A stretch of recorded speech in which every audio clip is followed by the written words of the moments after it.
Bienvenidos a una nueva clase de física, seguimos con la unidad 6, pero en este caso vamos a la segunda parte, referida a calor y temperatura. Arrancamos con lo que sería calor. Calor o flujo calórico es energía en tránsito, es energía que fluye entre un sistema y otro o entre un sistema y su entorno en virtud de una diferencia de temperatura. Esto quiere decir que si tenemos un cuerpo más caliente, es decir, que está a mayor temperatura, y un cuerpo frío que está a menor temperatura y los ponemos en contacto, y aquí no debería haber separación, los ponemos en contacto, va a haber energía que se transfiere desde un cuerpo al otro, siempre del caliente, de menor temperatura al de menor temperatura. Y eso es la transferencia de calor, eso es el calor que nosotros conocemos, ¿sí? Nosotros no decimos que un cuerpo contiene calor, un cuerpo contiene energía, sí. Un cuerpo puede hacer un trabajo, sí. Pero el calor, cuando hablamos de calor, hablamos de esta energía en tránsito, de esta transferencia de calor o flujo calórico, ¿sí? Siempre el cuerpo caliente al frío. ¿Hasta cuándo se va a producir transferencia de calor? Bueno, el caliente se va a ir enfriando, el frío se va a ir calentando, hasta que lleguen a una temperatura idéntica. En ese momento, estamos en una temperatura intermedia, a igual temperatura, se produce lo que se conoce como equilibrio térmico, ¿sí? Ese equilibrio térmico es una condición en la cual los objetos en contacto están a igual temperatura y por eso ya no hay intercambio energético, ya no hay un calor, una transferencia de calor. Estamos en equilibrio térmico. De acá parte un poco lo que es la ley cero de la termodinámica, que nos dice que si dos objetos están en equilibrio térmico con un tercer objeto, esos dos objetos iniciales tienen que estar en equilibrio entre sí, ¿sí? ¿Cómo sería esto? Veamos. Si A está en equilibrio con B y C está en equilibrio con B, B sería como el tercero en cuestión acá. Entonces, si A está en equilibrio con B y C con B, sí o sí, A y C tienen que estar en equilibrio entre sí. ¿Por qué? Y porque si estos dos están en equilibrio, quiere decir que están a igual temperatura, por ejemplo, 50 y 50. Si C y B están en equilibrio, entonces también tienen que estar a igual temperatura, 50 y 50. Y por lo tanto, A y C deben estar en equilibrio. Si se pusieran en contacto, no debería haber transferencia de calor porque todos deberían estar a igual temperatura, ¿sí? De eso trata la ley cero de la termodinámica. Acá viene lo que les comentaba recién. Esto es importante aclararlo y tenerlo en cuenta porque un sistema no contiene calor, no contiene trabajo, contiene energía. Esa energía la puede transmitir, ¿sí? La puede transferir en forma de calor o la puede utilizar en forma de trabajo, ¿sí? Eso es importante tenerlo en cuenta como una especie de diferencia de conceptos. Hablando de conceptos, veamos algunos importantes de esta sección. ¿Qué es una caloría? Caloría es, vamos a ver lo que es una unidad, ¿sí? La principal unidad que vamos a estar trabajando básicamente de la parte de calor, y es la cantidad de calor, así se define, ¿sí? Caloría es la cantidad de calor que hay que suministrar a un gramo de agua para que aumente su temperatura en 1 grado centígrado, pasando de esta temperatura a esta temperatura. Fíjense que la diferencia entre 14,5 y 15,5 justamente es 1 grado centígrado. O sea que la primera parte es la más importante, ¿sí? A estas temperaturas a la cual se definió la caloría, pero básicamente si ustedes recuerdan la primera parte tienen el concepto de lo que es una caloría. Capacidad calorífica, ¿sí? Fíjense que esto ya tiene una ecuacióncita, es importante tenerla en cuenta, y es la cantidad de calor de un cuerpo que se entrega en relación a la variación de temperatura que experimenta. Es decir, que si un cuerpo recibe 200 calorías y aumenta su temperatura en 20 grados, 200 calorías dividido los 20 grados centígrados sería su capacidad calorífica, ¿sí? Simplemente eso. Fíjense que la definición viene asociada a la fórmula. La cantidad de calor en relación, ¿sí? O sea, división, a la variación de temperatura que experimenta. Por supuesto, si el calor que lo recibe es positivo, la variación de temperatura va a ser positiva porque va a ser un aumento de temperatura. Y si el calor o sea, la transferencia de calor es negativa, es decir, que el cuerpo pierde calor, normalmente cuando pierda calor y esto sea negativo, el delta T va a ser negativo porque va a disminuir su temperatura, entonces a fin de cuentas, positivo y positivo o negativo y negativo, la capacidad calorífica siempre va a ser un número, un valor positivo, ¿sí? Eso está bueno para tenerlo en cuenta. Y luego tenemos la capacidad calorífica específica, también conocida como calor específico, que es esencialmente lo mismo, pero por unidad de masa, ¿sí? Entonces, es la misma capacidad calorífica, pero referida a unidad de masa, es decir, dividido por unidad de masa, y por lo tanto es específica. Finalmente, vemos un poquito de unidades.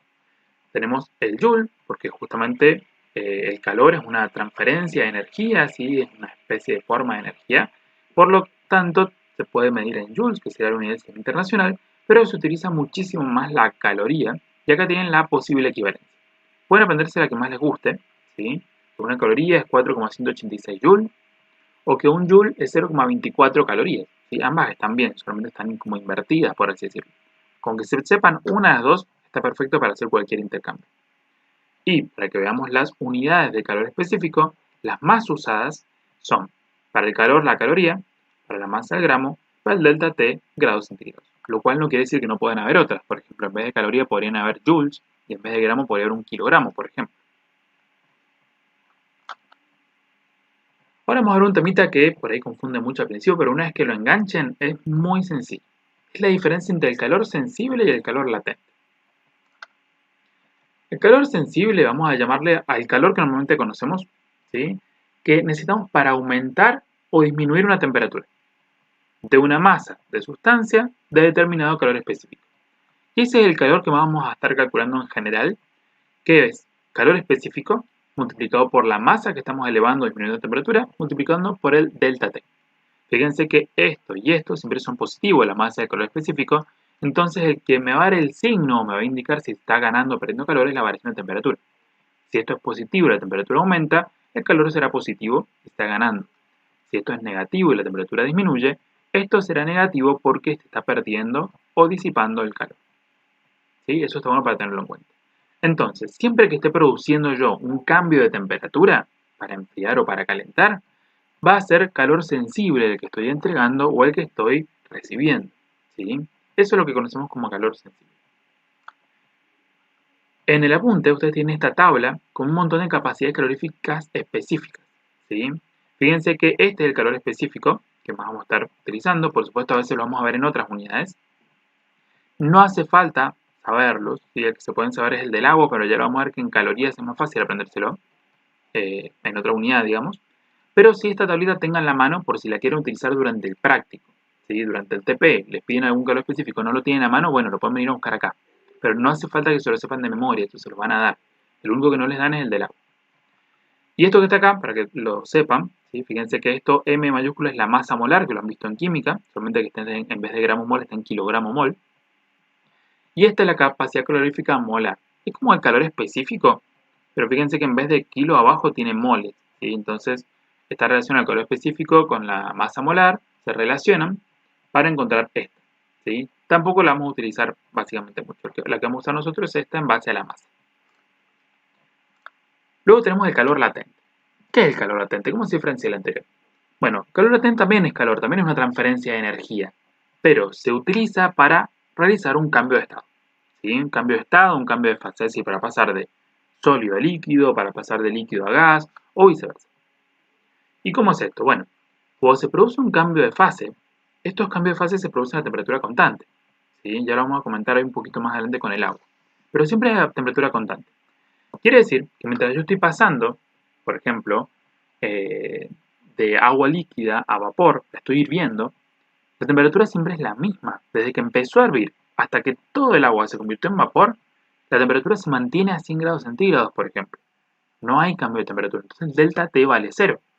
Si yo quisiera calcular cuánto calor se consume durante el paso de líquido a vapor para 100 gramos de agua, no puedo utilizar la ecuación de arriba porque el delta T es 0, se me haría todo 0. Entonces, ¿qué se utiliza? Justamente esta otra ecuación cita de calor latente, que encima es más sencilla. El calor latente, ¿sí? O calor de cambio de fase, el calor de cambio de estado, se calcula como L, que es el calor latente específico, es decir, calor latente por unidad de masa, multiplicado por la masa que estoy cambiando el estado. ¿Sí? Esto sí tengo que conocer unos valores para el agua, ya lo vamos a comentar, y mientras más masa de agua o más masa de sustancia yo quiera cambiar de un estado a otro, lo voy a poder utilizar con esta ecuación. ¿Sí? Más masa, más calor, por supuesto. También en el apunte tienen una tabla con calores de fusión y vaporización, es decir, calores para pasar del estado sólido al líquido, para pasar del estado líquido al vapor. ¿Sí? Fíjense que acá les dice el punto de fusión, es decir, temperatura a la cual se produce el cambio de fusión, cuál es el dicho calor. Y acá tenemos el punto de ebullición y el calor necesario L para pasar de un estado a otro. ¿Sí? De vuelta, esto no hace falta que lo sepan de memoria, pero sí tenganlo a mano si quieren durante los ejercicios para poderlo utilizar. El único que tienen que saber de memoria es el del agua, pero en vez de usar estas unidades, ¿sí? Que es Joule kilogramo, vamos a utilizar la de caloría y gramo. Bien, estos sí son los que tienen que aprenderse. ¿Sí? Más, calor específico del hielo, fíjense que es 0,5 calorías gramo grado centígrado. Fíjense que el del vapor de agua, es decir, el del vapor, es 0,48 calorías gramo grado centígrado. Si quieren pueden como, para aprenderlo de memoria, ¿no? Pueden decir que este es 0,5 y también lo redondeamos a 0,5, entonces es más fácil. Fíjense entonces que para el hielo y para el vapor es 0,5 calorías gramo grado centígrado, calor específico, mientras que para el agua, que es muy sencillo de aprender, es 1 caloría gramo grado centígrado. Si ustedes se vuelven un poquito más atrás, recuerden que justamente 1 caloría, por definición, era la cantidad de calor necesaria para aumentar a 1 gramo de agua su temperatura en 1 grado centígrado. Entonces, esto está bastante asociado justamente a la definición de caloría.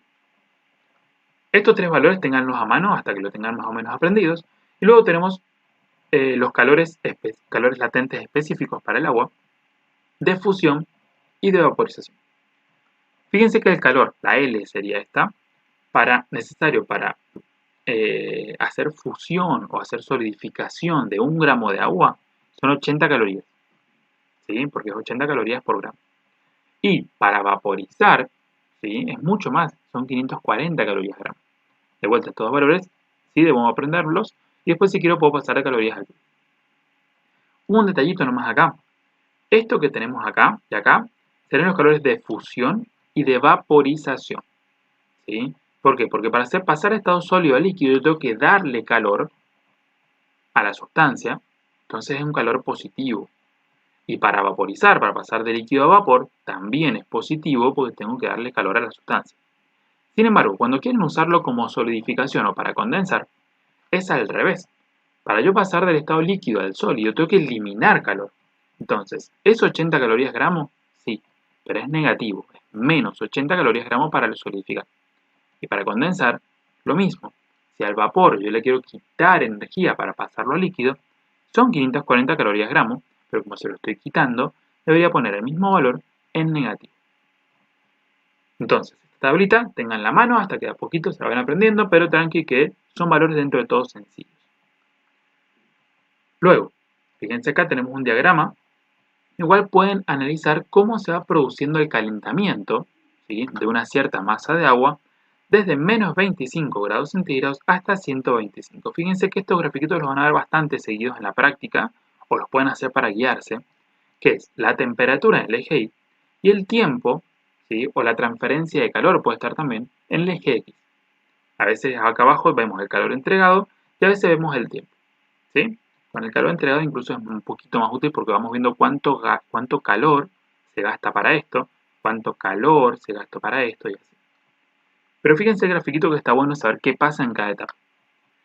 En esta parte inferior, si esto es agua y estamos hablando de agua, nosotros sabemos que el agua se convierte en hielo o el hielo en agua a los 0 grados centígrados, ¿sí? Entonces, fíjense que a los 0 grados centígrados tenemos el punto de fusión. Y luego el agua hierve, se convierte en vapor, a los 100 grados centígrados. Entonces ahí tenemos el punto de ebullición. Esto quiere decir que todo lo que esté por debajo de 0 grados va a ser sólido, por eso este pedacito acá es sólido. ¿Y qué está pasando entre el menos 25 y el 0?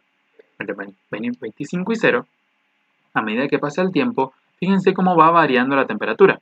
De menos 25 va subiendo de a poquito hasta llegar acá.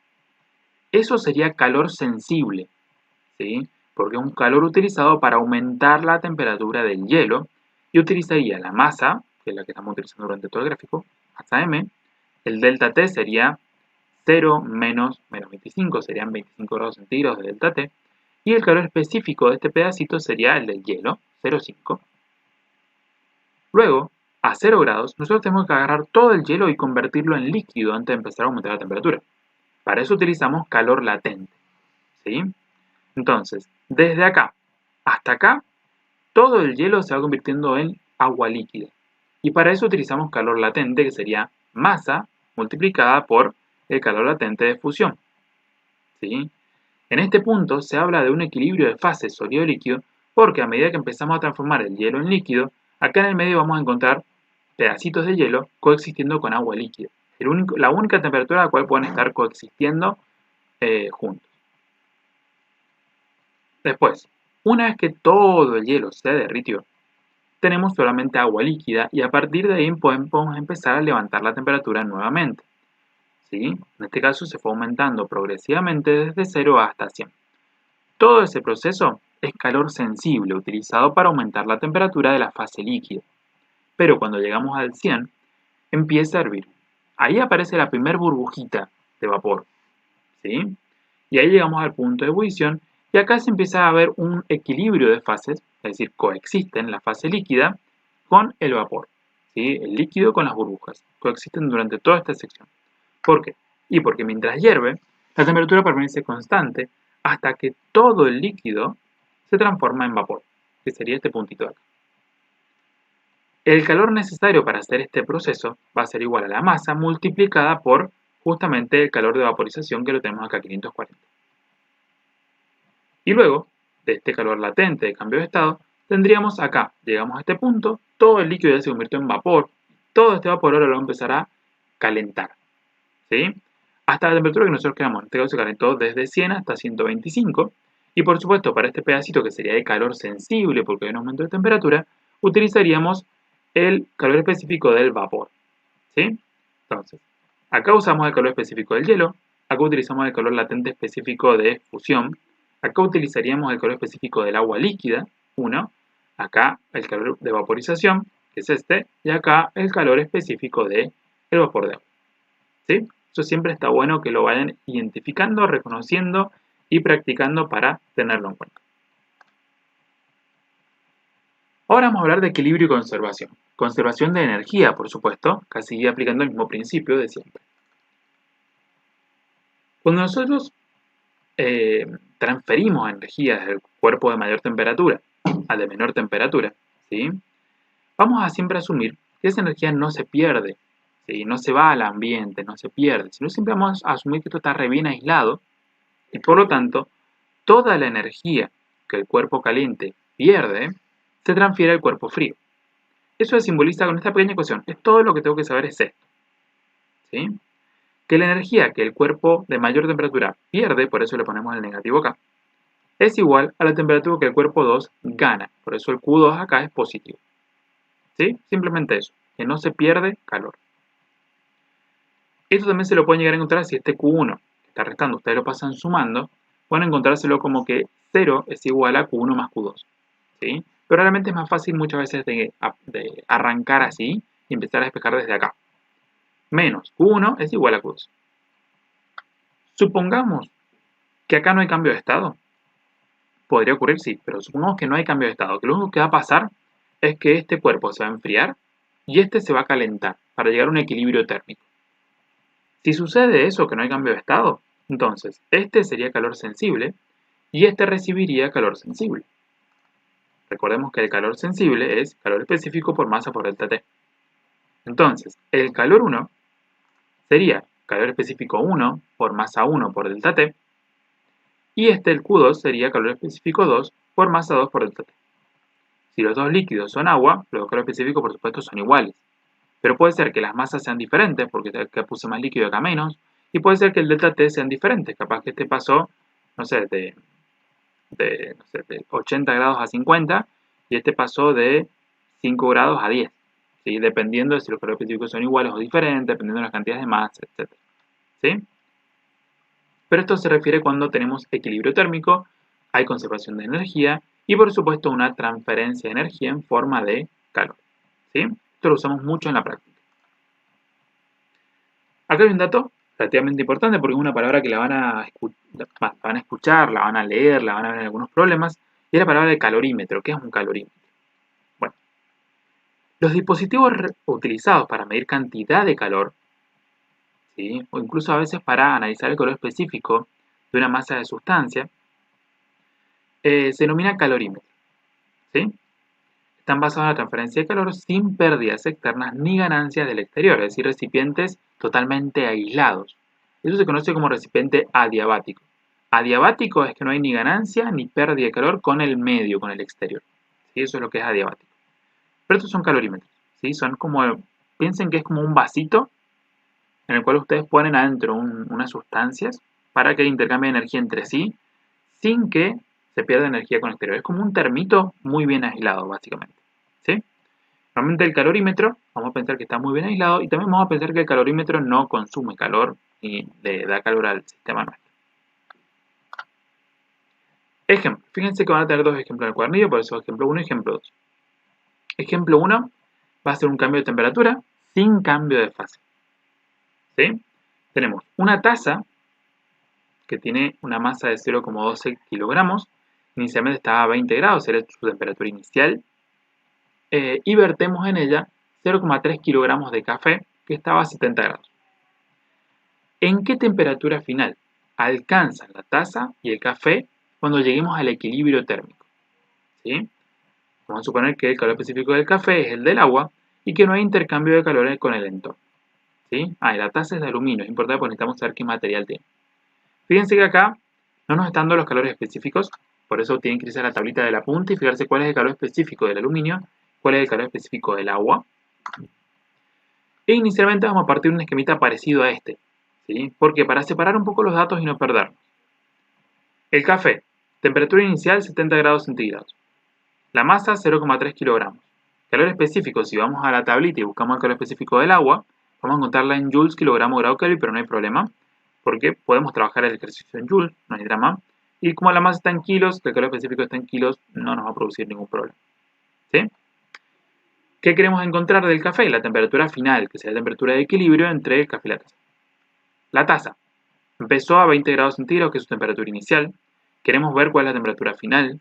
La masa la tenemos, 0,12 kilos, y el calor específico 910 joules kilogramo Kelvin, podemos encontrarlo justamente en la tablita que mencionamos recién.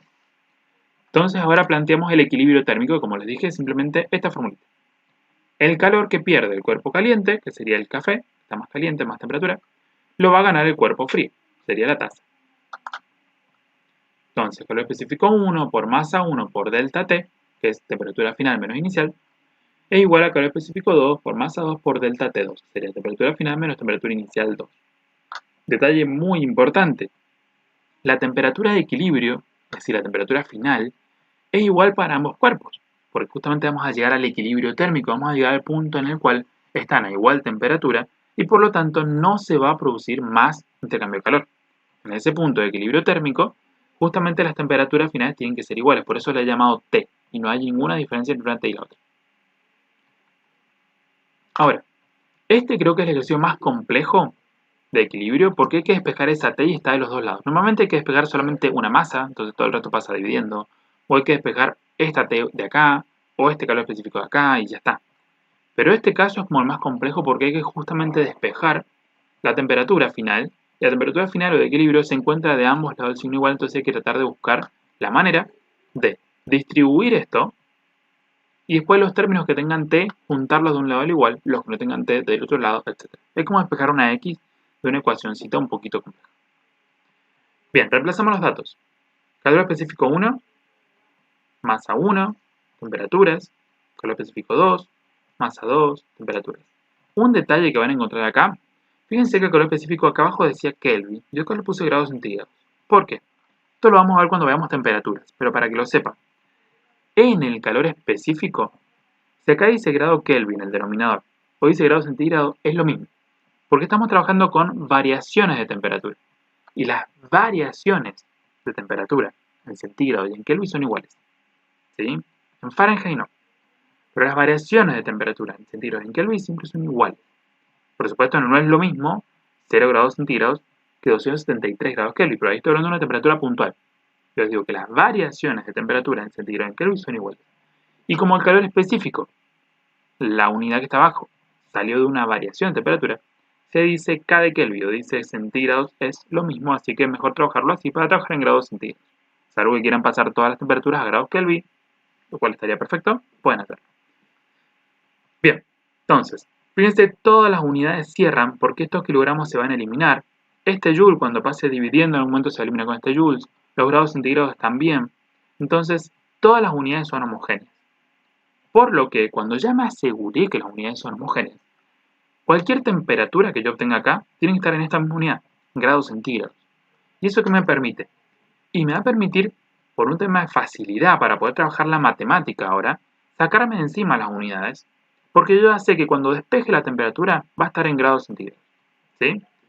Entonces, fíjense que los números son todos iguales, pero saqué las unidades de encima, para que no nos molesten ahora y veamos bien el despeje. Entonces, esto lo puedo resolver. 4190 por 0,3 es un numerito, lo puedo resolver. Lo mismo con este lado. Después este 1257, que es el resultado de acá arriba, lo puedo distribuir dentro del paréntesis, es decir, lo multiplico por t, multiplico por menos 70. Este lo multiplico por t, lo multiplico por menos 20. ¿Sí? Fíjense que menos por menos por menos más, ojo con ese signo. ¿Sí? Y después acá tenemos más por más por menos, ojo con los signos. Y finalmente junto todas las t de un lado y todos los términos que no tengan t del otro. ¿Sí? En este caso yo decidí dejar las t del lado izquierdo, entonces este lo dejé como está, este lo pasé restando, este lo dejé donde está, este lo pasé restando. Fíjense que son números bastante grandes, pero no es un problema. ¿Sí? Esto se resuelve, esto con esto se resuelve. Finalmente este numerito, menos 1366,2, pasaría dividiendo y obtenemos la t, 66 grados centígrados. ¿Sí? Fíjense que acá puse de vuelta la unidad para encontrar el resultado, pero en el proceso matemático se la saqué en las unidades para que no me molestara.Ejemplo 2. Ahora sí va a haber un cambio de fase. Va a haber cambio de temperatura, también cambio de fase. Fíjense. Queremos enfriar 0,25 kilos de coca. ¿Sí? Dice que es casi pura agua, entonces vamos a considerar el calor específico del agua. ¿Sí? Para eso me lo dice, para que le ponga el calor específico del agua. Está a 25 grados. Y para hacerlo quiere agregarle hielo. El hielo está a menos 20. ¿Sí? ¿Cuánto hielo, es decir, cuánta masa de hielo tengo que agregarle para que la temperatura final sea 0? Pero con todo el hielo derretido. Puede despreciarse capacidad calorífica del recipiente. Esto se hace muy seguido. ¿Sí? Se supone que el recipiente no es como la taza recién que nos va a liberar calor o chupar calor, sino que el recipiente no hace nada, está ahí aislado, nada más. Entonces, todo el intercambio va a ser entre la coca y el agua. Perdón, la coca y el hielo. Pero hay que tener cuidado acá porque la coca solamente se va a enfriar de 25 a 0, por eso yo hago estos grafiquitos para diferenciar unos datos. Entonces, fíjense, a la coca, ¿qué le va a pasar? La masa la conozco, 0,25. Temperatura 1,25, temperatura final 0, calor específico el del agua. Pero el hielo, yo voy a echar cubitos de hielo que están sólidos a menos 20 grados centígrados. Y ese hielo no solamente tiene que pasar de menos 20 a 0. ¿Sí? Esto sería calor sensible. Calor específico del hielo lo tengo, voy a buscar la tablita de hielo sólido. ¿Sí? Este es el calor específico del hielo. Esto es calor sensible para el cual el hielo se tiene que calentar de menos 20 a 0. Pero después me pide que también lo derrita. Entonces, además de este calor sensible, el hielo tiene que hacer fusión y para eso utiliza calor latente, que era masa multiplicado por un calor latente de fusión, que si lo trabajamos en caloría gramo eran 80 calorías por gramo, pero acá como está en joules y kilogramos, vamos a ver que el número es un poquito diferente. También se acabó las tablitas de recién. Entonces, el equilibrio es el mismo que recién. El calor que pierde este lo va a ganar este.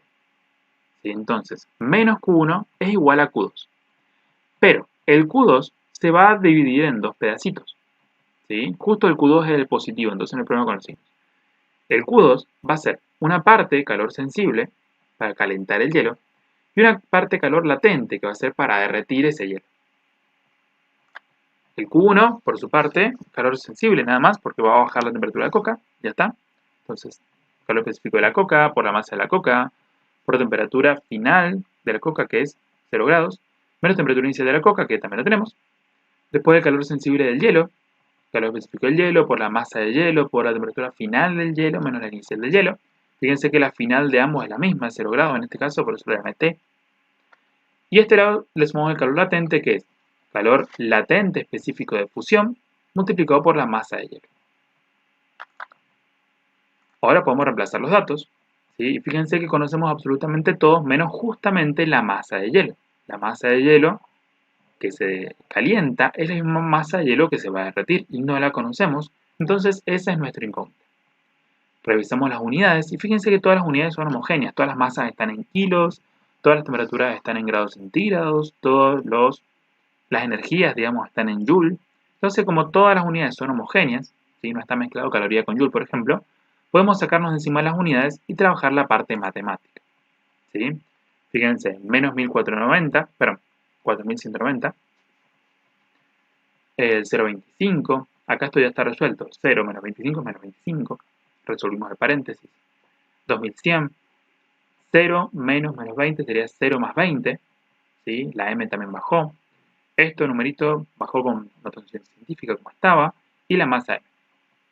Entonces fíjense cómo se puede ir resolviendo. Esto que está este lado se puede resolver. Menos por menos más, 4190 por 0,25 por 25 tengo el resultado. Y acá tengo 2100 por 20, más 3,34 por 10 a la 5, y todo eso está multiplicado por m. ¿Sí? Entonces voy resolviendo términos. Finalmente esto lo puedo pasar dividiendo, y si lo paso dividiendo obtengo la masa. ¿En qué unidad la masa? En la masa que está, en la unidad que estamos trabajando la masa. Esta masa está en kilos, esta masa está en kilos, esta masa está en kilos, esta masa está en kilos. Entonces cualquier masa que saque de mi problema va a estar en kilos. Entonces ese numerito me dio en kilogramos. ¿Sí? Si ustedes quieren dejar las unidades, trabajar con unidades, no hay problema. De hecho, por ahí ayuda a ver si está todo bien despejado. Pero a veces, para que la matemática no se enriede, es más fácil sacarnos de encima si ya sabemos que son homogéneas. Entonces, obtuvimos la masa en kilos. Excelente.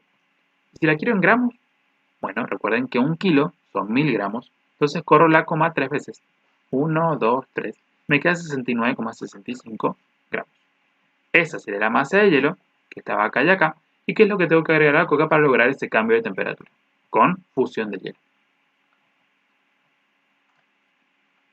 Ahora vamos a hablar de temperatura, que si bien la hemos estado utilizando, nunca la definimos. ¿Qué es la temperatura? Temperatura es el grado o nivel térmico que tiene un cuerpo. ¿Sí? Se asocia o se relaciona con la energía interna, ¿sí?, de un cuerpo o de un medio. Y se puede medir, por supuesto, con un termómetro. ¿Sí? Esta energía interna tiene que ver con la energía de enlaces, tiene que ver con la energía cinética de las moléculas, etc. Mientras mayor energía cinética tienen las moléculas, más movimiento tienen, generalmente porque tienen mayor energía interna. Mientras mayor energía interna, mayor temperatura. ¿Sí? Siempre la temperatura la van a asociar con la energía interna de los cuerpos, generalmente. Pero es eso. Es el grado o nivel térmico de un cuerpo. Cuerpo que tiene alta temperatura se dice que está caliente, al de menor temperatura se dice que está frío. Y acá tiene algunas escalas que son las que vamos a estar utilizando para que tengan una referencia. La Kelvin, la Celsius y la Fahrenheit. Fíjense, acá tienen como referencia un valor del cuerpo humano, ¿sí?, que por ejemplo en grados centígrados es 37 grados más o menos, pero si la quisieran dar en Kelvin son 310, si la quisieran dar en Fahrenheit son 98,6, fíjense que son muy diferentes. Y las que sí tienen que saber sí o sí de memoria son las temperaturas de fusión y de vaporización del agua. ¿Sí? En grados centígrados las tenemos, son 0 y 100, pero también tienen que sabérselas en Fahrenheit y en Kelvin. Sobre todo estas de acá abajo, sobre todo las del 0. ¿Sí? Ustedes tienen que saber que la temperatura de fusión del agua son 0 grados centígrados, son 32 grados Fahrenheit y son 233 Kelvin. Esas sí o sí. Y si pueden las de arriba también. 100 grados centígrados y después transformarlo a 212 Fahrenheit o 333 Kelvin. Para establecer estas escalas de medición, esto es como un para saber, generalmente se busca una sustancia que tenga una propiedad que varíe con la temperatura y se mide esa otra propiedad. ¿Sí? ¿Qué quiere decir? Por ejemplo, con el termómetro. ¿Sí? Con el termómetro, ¿por qué ustedes ven? O sea, ustedes miden cómo varía la altura de mercurio en realidad. ¿Sí? Entonces se busca una sustancia de una propiedad que varíe con la temperatura. ¿Quién? ¿Quién es esa sustancia? El mercurio. ¿Qué propiedad varía con la temperatura? Y se expande, entonces su volumen. A más temperatura, mayor volumen de mercurio. Y ese volumen, como está dentro de un tubito, crece en ese tubito y nosotros medimos esa diferencia de alturas y ahí medimos la temperatura. ¿Sí? A eso se refiere con esto. Esas sustancias que elegimos se llaman sustancias termométricas, por ejemplo el mercurio, y la propiedad que depende de la temperatura se llama propiedad termométrica. En este caso, por ejemplo, el volumen de mercurio que aumenta con la temperatura. Eso es un para saber. Volvemos a las escalas. Fíjense que ahora les saqué el cuerpo humano para que no nos moleste. Quiero que se centren en esto que está acá. ¿Sí? Fíjense que cuando pasamos de temperatura de fusión a ebullición del agua, en grados Celsius, de 0 a 100 hay 100 grados, y en Kelvin, de 273 a 373, también hay 6 grados. O sea que las diferencias de temperatura, o las variaciones de temperatura, en Kelvin y en Celsius son iguales. Pero en Fahrenheit no, porque cuando pasamos de la temperatura de fusión a la de ebullición del agua, 32 a 212, si ustedes lo restan, van a ver que hay 180 grados de diferencia. Entonces ya no es igual. ¿Sí? Cuando hablamos de variaciones de temperatura, la relación sería esta. La variación de temperatura en Kelvin sobre 100 es igual a cualquier variación de temperatura en centígrados sobre 100 y es igual a cualquier variación de temperatura en Fahrenheit sobre 180, porque esas son las variaciones, digamos, que tenemos de referencia. Entonces, si ustedes agarran esta partecita nomás, fíjense que este 100 podría pasar multiplicando, se simplificaría y me queda que cualquier variación de temperatura en centígrados es igual a cualquier variación de temperatura en Kelvin. Punto. Ahora, si trabajamos en centígrados y Fahrenheit, es decir, agarramos este pedacito de acá, fíjense que si yo este 180 lo paso multiplicando para acá, me queda 180 dividido 100, que es 1,8. Entonces, cualquier variación de temperatura en grados centígrados, si yo la multiplico por 1,8, me da la misma variación de temperatura, pero en grados Fahrenheit. Fíjense acá, 100 multiplicado por 1,8 me da la variación de temperatura en Fahrenheit, que sería 180. Entonces, estas relacioncitas que están acá abajo son relativamente importantes porque les pueden llegar a ayudar a cambiar, por ejemplo, si ustedes tienen un calor específico, que el denominador es delta T, tienen un calor específico y quieren que en vez de abajo tener grados Fahrenheit tenga grados centígrados, tienen que utilizar esta pequeña relación, ¿sí? Esta equivalencia que está acá abajo. Ahora, cuando tenemos un calor específico y abajo dice grados Kelvin o dice grados centígrados, es lo mismo. ¿Sí? Antes de proseguir, les comento un pequeño temita acá, que nosotros, esto creo que lo vieron ya en química, pero para reafirmarlo, cuando hablamos de la escala absoluta, siempre hablamos de la escala Kelvin en nuestro caso. ¿Por qué? Porque el 0 grados Kelvin es el 0 absoluto. ¿Sí? No se puede llegar más bajo de eso, de ese 0. ¿Sí? Por eso se dice que esta es una escala absoluta. Tiene el 0 absoluto y encima no tiene ningún valor negativo. Por eso es la que se utiliza, por ejemplo, en los gases ideales. ¿Sí? Ese 0 absoluto, si ustedes lo convierten en grados centígrados, van a ver que es menos 233. Y luego, si esto lo convierten en Fahrenheit, que ya vamos a ver cómo, van a encontrar la temperatura en Fahrenheit. Estos valores no hace falta que los sepan de memoria. ¿Sí? ¿Cómo convertimos una temperatura en otra? Bueno, para eso tenemos que suponer que queremos convertir una temperatura X, que puede estar tranquilamente acá o podría estar más abajo, y esa temperatura X la queremos convertir a diferentes escalas. ¿Cómo se hace? Bueno, se usan proporciones. ¿Sí? Fíjense que acá, este segmentito, que va desde la X hasta el 2 en el 3, este segmentito es igual que este segmentito, y es igual que este segmentito. ¿Sí?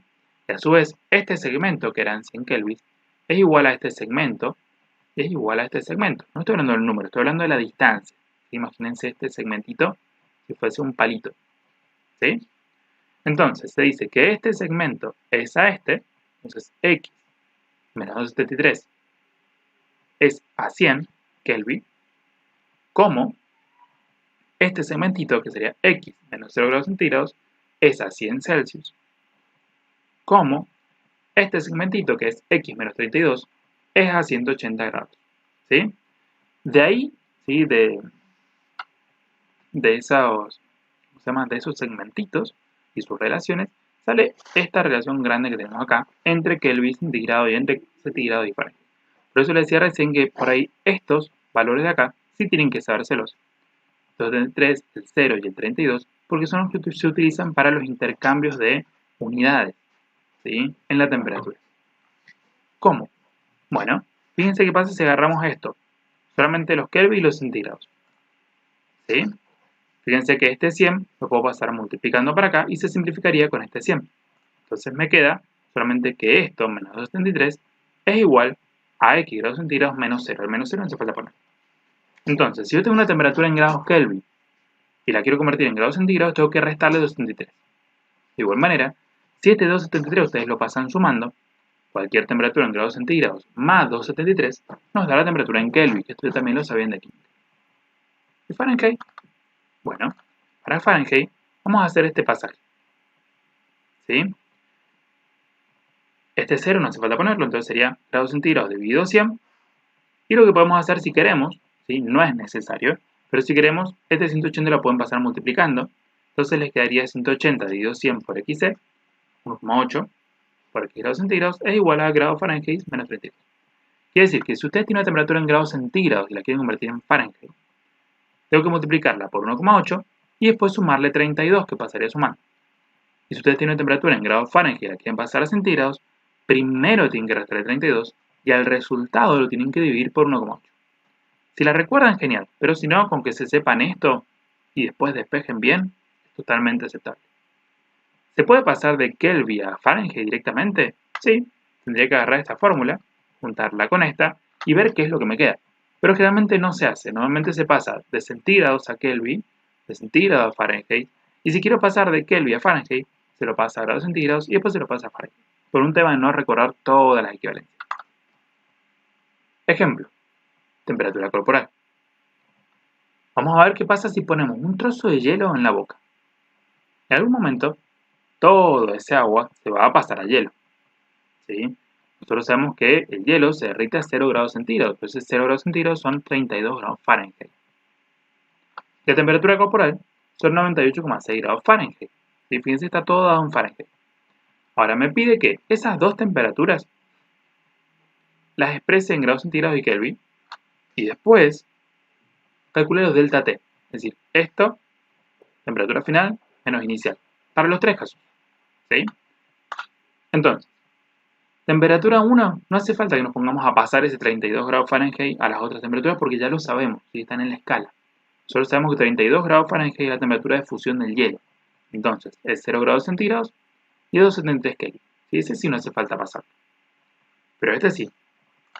Entonces, temperatura 2 está en Fahrenheit, buenísimo. Vamos a convertirla en grados centígrados. ¿Sí? Entonces, los grados centígrados es lo que no conocemos. Los grados Fahrenheit serían 98,6, entonces lo reemplazamos. ¿Sí? Deberíamos despejar esa X. Para hacerlo, fíjense que hay varias formas. Y acá lo que hice fue 98,6 menos 32 se resolvió. Y al resultado se lo divide por 180 y se lo multiplica por 100. Es decir, se lo divide por 1,8. Con eso en mano, ya sabemos que la temperatura en grados centígrados es 37 grados. Por lo tanto, ¿sí? Estos 98,6 serían 37 grados centígrados. ¿Y en Kelvin? Bueno, en vez de pasar estos grados Fahrenheit a Kelvin, es más fácil, ya que tenemos grados centígrados, pasarlos a Kelvin directamente. Dijimos recién que los grados Kelvin menos 273 nos dan los grados centígrados. Ahora, los grados centígrados yo los conozco. Entonces, 273 los paso sumando y 37 más 273 me da los grados Kelvin. Por lo tanto, ya sabemos que la temperatura 2, temperatura final, van a ser 98,6 grados Fahrenheit o 37 centígrados o 310 grados Kelvin. Y ahora, calculamos los delta T. Grados Fahrenheit. 98,6 menos 32, 66,66. ¿Sí? O 66,6, perdón. En grados centígrados, 37 menos 0, 37. En grados Kelvin, 310 menos 273, 37. ¿Sí? Fíjense acá un detallito, que no lo pide el ejercicio, pero yo se los comento, que fíjense que las variaciones de temperatura en centígrados y en Kelvin, como dijimos al principio, son iguales. Y si ustedes multiplican esta variación de temperatura, es decir, 37 por 1,8, les va a dar la variación de temperatura en Fahrenheit, 66,66, o 66,6, perdón. ¿Sí? Eso es simplemente para que ustedes lo puedan corroborar, y fíjense que todo, en cierta forma, cierra. Luego tenemos un temita, que es la dilatación térmica. ¿Qué es la dilatación térmica? Bueno, acá está como resumido un poquito, ¿sí? Pero es básicamente que los cuerpos, ¿sí? Las sustancias, cuando las ponemos frente a calor, reciben calor, ¿sí? Las ponemos frente a una fuente de calor, o reciben calor, generalmente aumentan su temperatura. Y al aumentar su temperatura, se dilatan, es decir, se expanden. Esto pueden encontrarlo como dilatación térmica o como expansión térmica, es lo mismo. ¿Sí? Esto, siempre y cuando no ocurra un cambio de estado, ya si cambia el estado es otro tema diferente. Al mismo tiempo, si yo disminuyo la temperatura de un cuerpo, este cuerpo se puede contraer, ¿sí? Se puede achicar. Esta dilatación, vamos a ver luego, puede ser lineal cuando los objetos tengan una sola dimensión, algo que sea alargado, ¿sí? Un cable, una barra, un alfiler, ¿sí? Estos objetos que son largos y nada más, se pueden dilatar de forma lineal, es decir, se pueden como alargar o se pueden contraer. Esta dilatación también puede ser superficial, cuando los objetos tengan dos dimensiones, ¿sí? Piensen en una chapa, por ejemplo, que ya tienen dos dimensiones. Estas dos dimensiones serían el ancho y el largo. Un rectángulo, un triángulo, un círculo, cualquier figura geométrica que se imaginen, eso podría generar una dilatación superficial. Y luego van a encontrarse con la dilatación cúbica, volumétrica, que es cuando se dilata en volumen directamente, y ya estaríamos hablando en tres dimensiones, ¿sí? Cuerpos en tres dimensiones. Serían las tres dimensiones, serían el largo, el ancho y la profundidad. Serían cuerpos, básicamente, ¿sí?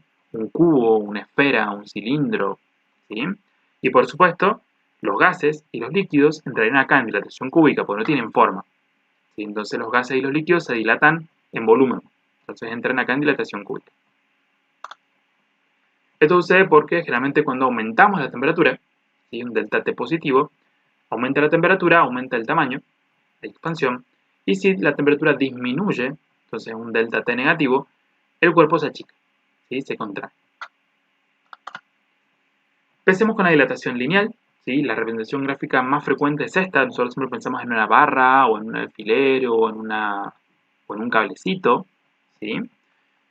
Entonces tenemos a una temperatura inicial, vemos una longitud, ¿sí? Acá vamos a suponer que la temperatura aumenta, por eso hay un calentamiento, y si la temperatura aumenta, llegamos a la temperatura T, y el objeto es más largo.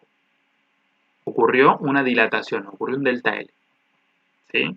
¿Cómo se calcula ese delta L? Bien, el delta L, o dilatación, o expansión, es igual a la longitud inicial multiplicado por alfa, que es un coeficiente de dilatación lineal, y esto depende del material, no es lo mismo para el aluminio que para el hierro que para el vidrio, multiplicado por el delta T, ¿sí? Por supuesto, si este delta T es positivo, delta L va a ser positivo, una expansión. Si delta T es negativo, delta L va a ser negativo, compresión, ¿sí? O contracción. Ahora, este delta L, como siempre, es final menos inicial, entonces L menos L0, ¿sí? Si este L es 0, ustedes lo pasan sumando, la ecuación les queda de esta manera. La ecuación ustedes la pueden usar así, cuando quieren calcular justamente cuánto se alargó o quieren encontrar la dilatación, o la puedo encontrar así, si calcular simplemente la longitud final, ¿sí? Entonces si quiero longitud final la utilizo de esta manera, si quiero delta L lo utilizo de esta manera, pero es la misma ecuación, fíjense, solamente está despejada. Incluso, esta ecuación, en algunos casos, se van a encontrar con que sacan factor común la L0, sacan factor común, y la encuentran de esta manera, pero es la misma. Fíjense que si esta L0 yo la distribuyo, L0 por 1 es L0, y L0 la multiplico acá, me queda L0 alfa delta T. Entonces, estas dos ecuaciones son básicamente las mismas, depende de cada uno cómo la prefiere utilizar, pero fíjense que es toda la misma ecuación, solamente que está despejada, ¿sí? Entonces, no hace falta que se aprendan las cuatro. O me aprendo esta, o me aprendo esta, por ejemplo, pero con que me aprenda una ya estoy bien. Luego tienen en el apunte unos coeficientes de dilatación lineal, la unidad que no está acá, fíjense, esto sería alfa, pues son coeficientes de dilatación lineal o coeficientes lineales. Para todos ellos la unidad es 1 dividido grado centígrado, ¿sí? Porque fíjense que el alfa es 1 sobre grado centígrado, el grado centígrado se va a eliminar con el grado centígrado del delta T. Entonces, la unidad que tenga esto, que puede ser metro o centímetro, va a ser la unidad que tiene el delta L, básicamente. Como que las unidades del alfa se van a cancelar con las unidades del delta T, entonces la unidad de longitud es la que queda para la longitud y ya está, ¿sí? No hace falta que lo sepan de memoria, eso no es necesario, se los tienen que dar, se los van a dar para cada ejercicio, pero sí en el práctico, por si falta alguno, ténganlo a mano para aprender a usar las tablitas. Cuidado, esto sí es importante tenerlo en cuenta para cuando trabajen con anillos, ¿sí? O arandelas, que este es el formato justamente de una arandela o un anillo. Cuando se produce esta expansión, ¿sí? Cuando les hablen de expansión en anillos, ustedes no van a asumir con que se expande esto de forma así superficial, digamos, y se achica el anillito del medio. No, está mal eso. Vamos a asumir siempre que se expande el anillo por completo, aumentando la circunferencia de afuera y aumentando la circunferencia de adentro. ¿Sí? Crecen las dos cosas. Crece el anillo completo, básicamente. Y esto normalmente se puede utilizar en dilatación lineal porque muchas veces, en vez de analizarse la superficie, cómo se expande esta superficie, es más fácil ver cómo se expande el radio o cómo se expande el diámetro. ¿Sí? Entonces, este caso, ¿sí?, se utiliza a veces en dilatación lineal directamente, y la longitud que utilizamos acá como L y L0 serían el radio 0, radio inicial, con el radio final, ¿sí? Pueden usar el interno o el externo, y después la otra opción sería con los diámetros, ¿sí?, que tenemos el diámetro interno 1, diámetro interno 2, o diámetro externo, es decir, el diámetro de afuera 1 versus diámetro externo 2. ¿Sí? Entonces, el radio o el diámetro se pueden utilizar como una dilatación lineal de este anillo o materia. Ejemplo, vamos a ver dilatación de un cable. El cable es algo alargado, entonces se lo toma como dilatación lineal. La longitud inicial es 30 metros a 20 grados y después se calienta a 60, o sea que hay un delta T positivo, se va a alargar. El coeficiente, fíjense que se los dan, ¿sí?, y es con la unidad 1 sobre grados centígrados, y pues me pide determinar dos cosas: longitud final y dilatación. Longitud final, como dijimos recién, es L0, que lo tenemos, son 30 metros, por 1 más alfa, que lo tenemos, por delta T. ¿Sí? Fíjense que el delta T siempre es final menos inicial. Y con eso ya tenemos la longitud final, derechito. ¿Sí? Conocemos todo. Fíjense que primero se resuelve el paréntesis, se resuelve esto, se le suma 1, ya el resultado de todo se lo multiplica por 30. Y fíjense que acá el delta L, no hace falta que volvamos a aplicar la ecuación para calcular el delta L. ¿Por qué? Porque conocemos L final, conocemos L0. Entonces directamente hacemos esto, menos 30, y nos va a dar la diferencia. ¿Sí? 30,0288 menos 30 me queda 0,0288. Y ahí tenemos el delta L. Bien, dilatación superficial. Fíjense que ahora ya estamos trabajando con una superficie, ¿sí? Por ejemplo, una chapa. Puede ser rectangular, triangular, etc. Fíjense que ahora entonces tenemos dos dimensiones que se expanden. Es como si se expandiera alfa para arriba y alfa para la derecha. ¿Sí? Entonces ahora se expande, fíjense, esto que tenemos acá sería lo que se expandió en superficie. ¿Sí? Sería nuestro delta S. Tenemos una superficie final, una superficie inicial. La diferencia sería el delta S. Fíjense que ahora, si bien tenemos un alfa para allá y un alfa para allá, vamos a utilizar mejor un beta, que sería, este es el coeficiente de dilatación lineal, este es el coeficiente de dilatación superficial, mismo nombre casi. Y la ecuación es esencialmente la misma, sino que en vez de tener L de longitud, tenemos S de superficie. En vez de alfa, tenemos beta. Pero la ecuación es esencialmente la misma, entonces no hace falta que me aprenda muchas ecuaciones. Con que me sepa una y la sepa despejar, estamos perfectamente bien. Fíjense que si la expando, me queda exactamente igual que las de recién, pero en vez de L tenemos S y en vez de alfa tenemos beta. ¿Sí? Sí hay que tener muy en cuenta la diferencia entre el coeficiente de dilatación superficial y el lineal, y saber que 2 veces alfa me da beta. ¿Por qué? Porque a veces en los ejercicios me da el coeficiente de dilatación lineal y yo tengo que calcular un cálculo de superficie. Entonces tengo que multiplicarlo por 2 y tener beta. Para hacerlo, puedo multiplicarlo por 2 y llegar a beta, o simplemente reemplazar beta por 2 alfa. Da igual, pero tienen que recordar ese 2 porque si no, estaría mal. Por ejemplo, una chapa de zinc tiene un área de 6 metros cuadrados a 16 grados centígrados y me pide que calcule el área a 36 grados, sabiendo que el coeficiente de dilatación lineal del zinc es este. Atento, coeficiente de dilatación lineal, entonces nos está dando el alfa, nos está dando el beta. ¿Sí? Entonces, tengo dos opciones. O esto me lo llevo aparte, lo multiplico por 2, encuentro el beta y pongo el beta acá. O simplemente agarro el beta y lo reemplazo por 2 veces alfa. Sería exactamente lo mismo. ¿Sí? Entonces, superficie inicial, 6 metros cuadrados. Delta T, lo conozco, es 36 menos 16. Y el coeficiente lo multiplico por 2 y tengo la ecuación completita.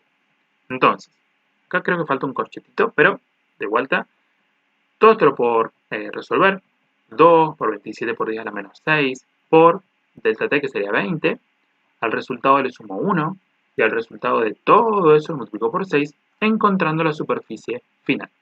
Fíjense que acá me pide el área 36, o sea, me está pidiendo la superficie final. ¿Qué pasaría si me pide la variación de superficie? Simple. Agarro el área final, le resto el área inicial, es decir, esto menos 6, me va a dar la variación de superficie, que fíjense que es bastante pequeña, pero está en metros cuadrados. Después, si quiero, la puedo pasar a centímetros cuadrados o a milímetros cuadrados o a lo que me pidan, sería algo de 0,0065 metros cuadrados la variación, que no es lo que pide, pero se los comento por las dudas. Luego tenemos la dilatación volumétrica o dilatación cúbica, que es cuando ya tenemos un volumen. Recuerden que para líquidos y gases siempre vamos a utilizar esto, dilatación volumétrica, ¿sí?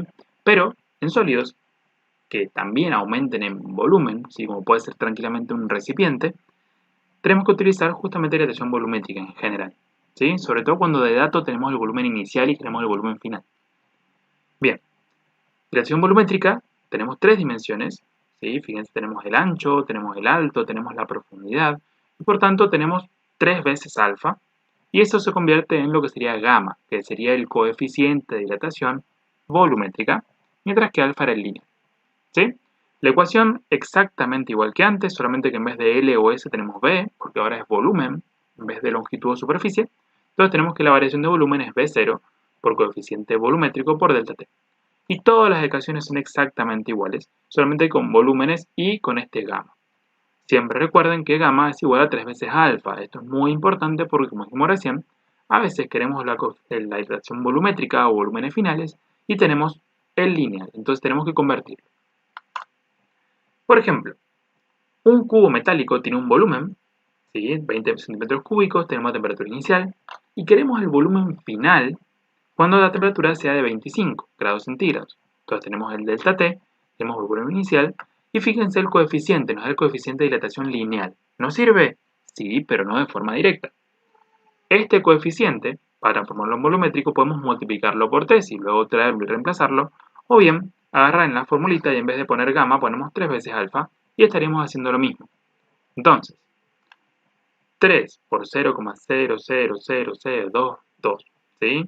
Multiplicado por el delta T multiplicado por 3, ¿sí? Todo eso le sumamos 1 y a todo eso lo multiplicamos por 20 y encontramos así el volumen final. Nuevamente, si ustedes quieren la diferencia o variación de volumen, tendrían que hacer volumen final menos el inicial y obtendrían la diferencia en centímetros cúbicos en este caso.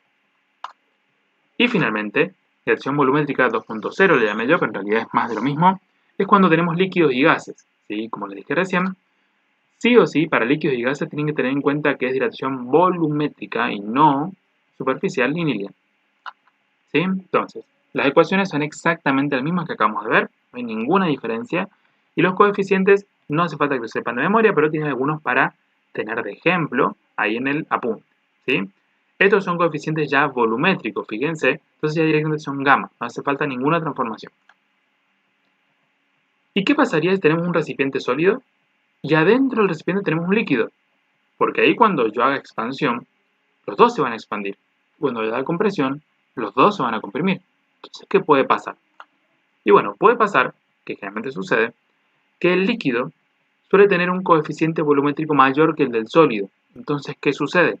Cuando se expande, el líquido se expande mucho más que el recipiente y termina volcándose, ¿sí? Sobre todo cuando tenemos un calentamiento.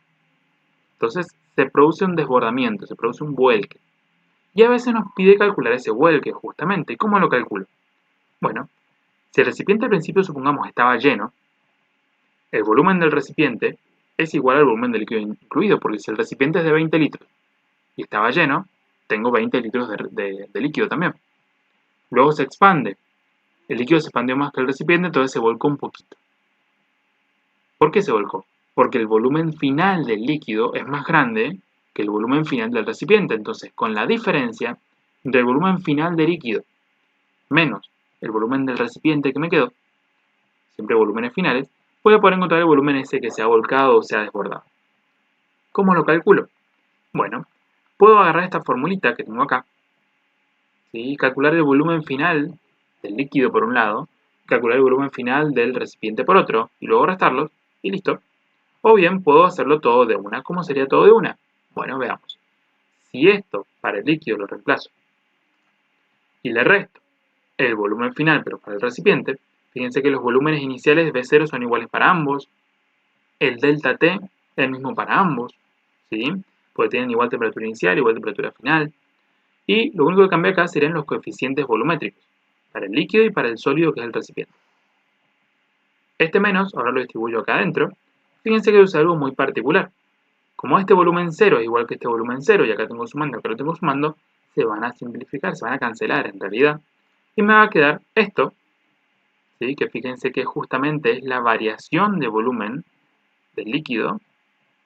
Y me queda esto, que es la variación de volumen del sólido, ¿sí? Del recipiente. ¿Sí?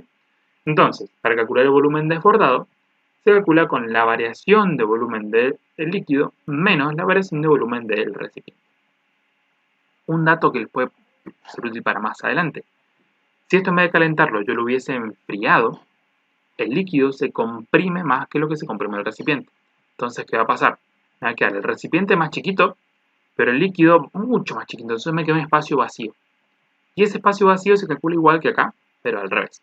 Porque el volumen del recipiente al final es más grande que el del líquido, entonces el volumen vacío sería volumen del recipiente menos el del líquido. Pero es la misma idea. Eso cuando enfríe en vez de calentar. Ejemplo.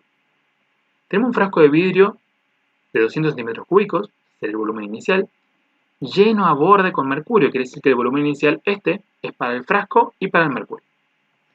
20 grados centígrados es la temperatura inicial de ambos. Y me pregunta cuánto se va a desbordar si la temperatura del sistema se eleva a 100. Es decir, si el delta T positivo es de 80 grados centígrados. Fíjense que me da el coeficiente de expansión lineal del vidrio. Tengo que multiplicarlo por 3 para sacar el volumétrico del vidrio. Y el volumétrico del mercurio lo tengo acá. Entonces, 200 centímetros cúbicos del B0, coeficiente volumétrico del líquido del mercurio lo tengo acá, delta T 80 grados centígrados, volumen inicial de vuelta el mismo, 3 multiplicado por el coeficiente lineal del vidrio, termino calculando el coeficiente volumétrico del vidrio, y delta T 80 grados centígrados es para ambos. ¿Sí? Fíjense entonces que el volumen desbordado, esto que tenemos acá sería la variación de volumen del mercurio, esto que está acá es la variación de volumen del sólido, y por diferencia encontramos el volumen desbordado total. Quiere decir que tenemos esta cantidad y lo calentamos a 100 grados centígrados. Si estaba lleno a tope el frasco, por ese calentamiento se nos van a volcar 2,7 centímetros cúbicos de el líquido. Luego tenemos los extras. ¿Qué serían los extras? Serían los nuevos anexos que se han agregado a esta unidad, ¿sí? Entonces, a partir de acá los vamos a analizar, poquito a poquito. Primero que nada tenemos los mecanismos de transferencia del calor. De momento siempre hemos hablado de contacto, siempre hemos hablado de básicamente conducción del calor. Pero el calor en realidad se puede transferir de diferentes maneras, ¿sí? Cuando es por contacto, ¿sí? Cuando dos cuerpos, dos superficies están tocando y transfiriendo su calor por contacto, tenemos conducción, ¿sí? Siempre se produce a través de un material.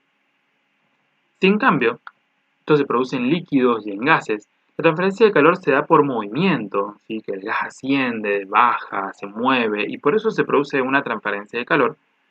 Estamos hablando de convección. También tiene que haber un medio material, y ese medio material tiene que ser líquido o gaseoso, ¿sí? Tiene que haber movimiento. En cambio, si es a distancia, pero es a través de, mediante ondas, digamos, transferencia de calor mediante ciertas ondas, o mediante radiación, justamente, el mecanismo es la radiación. Este se produce a distancia y no requiere de un medio material para la transmisión.